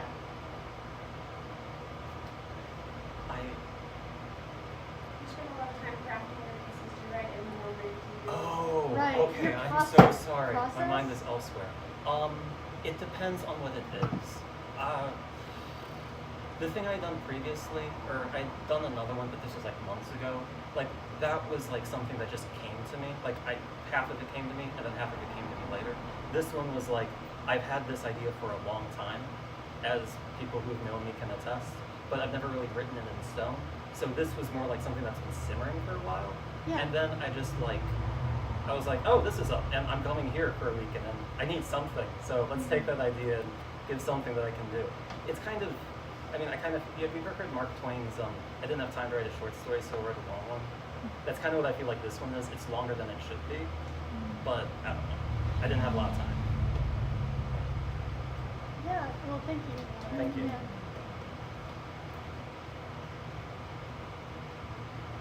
You go back behind that curtain. The last person I have on the list is Levi.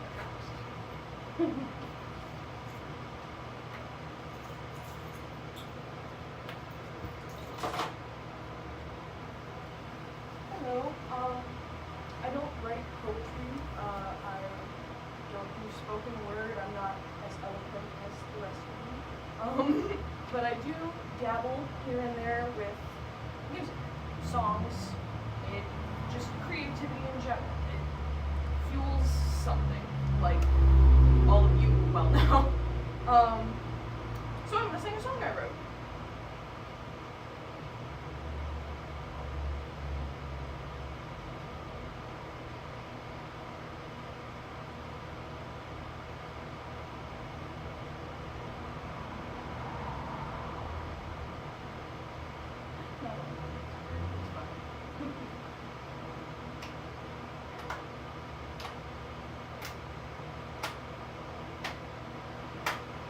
Never drive to the city in a Cadillac, turn on the radio, jamming out to Elvis and Jolene, seeing how fast you can go.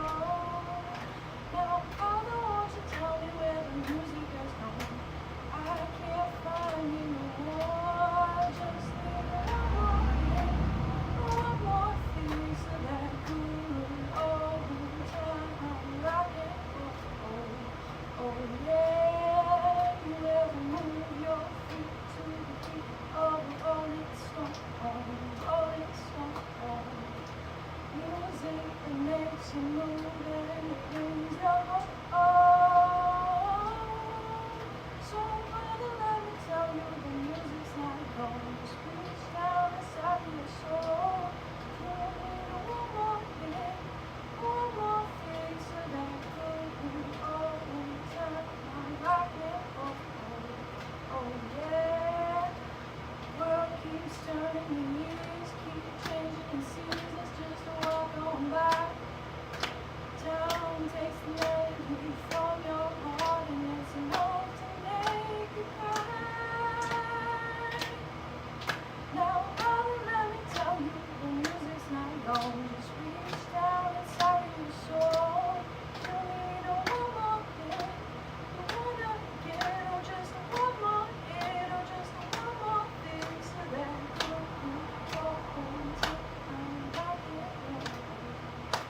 pretty much always.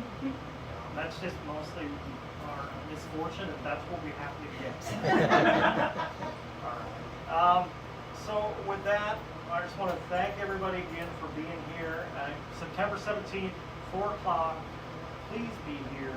We have a ton of fantastic people that are coming from all over the place, and it will be awesome. And if it's not awesome, you can yell at me. And please bring songs so that we have more than just those poems.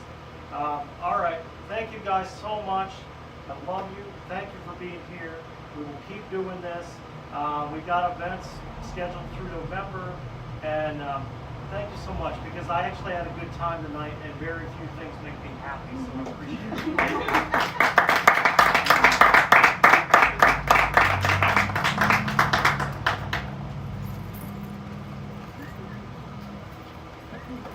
Chance to look at your book. So you're the resident artist. I've actually heard about you. Yeah. So I'm glad I got to meet you. I didn't know that you would be here. Yeah, I came to pick up the show. Oh, okay. So I came to pick it up.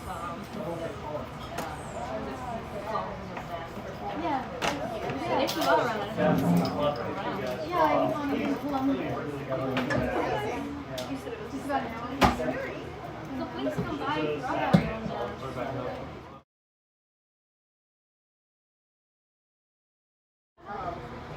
I'm out of Mulvania. Yeah. Okay.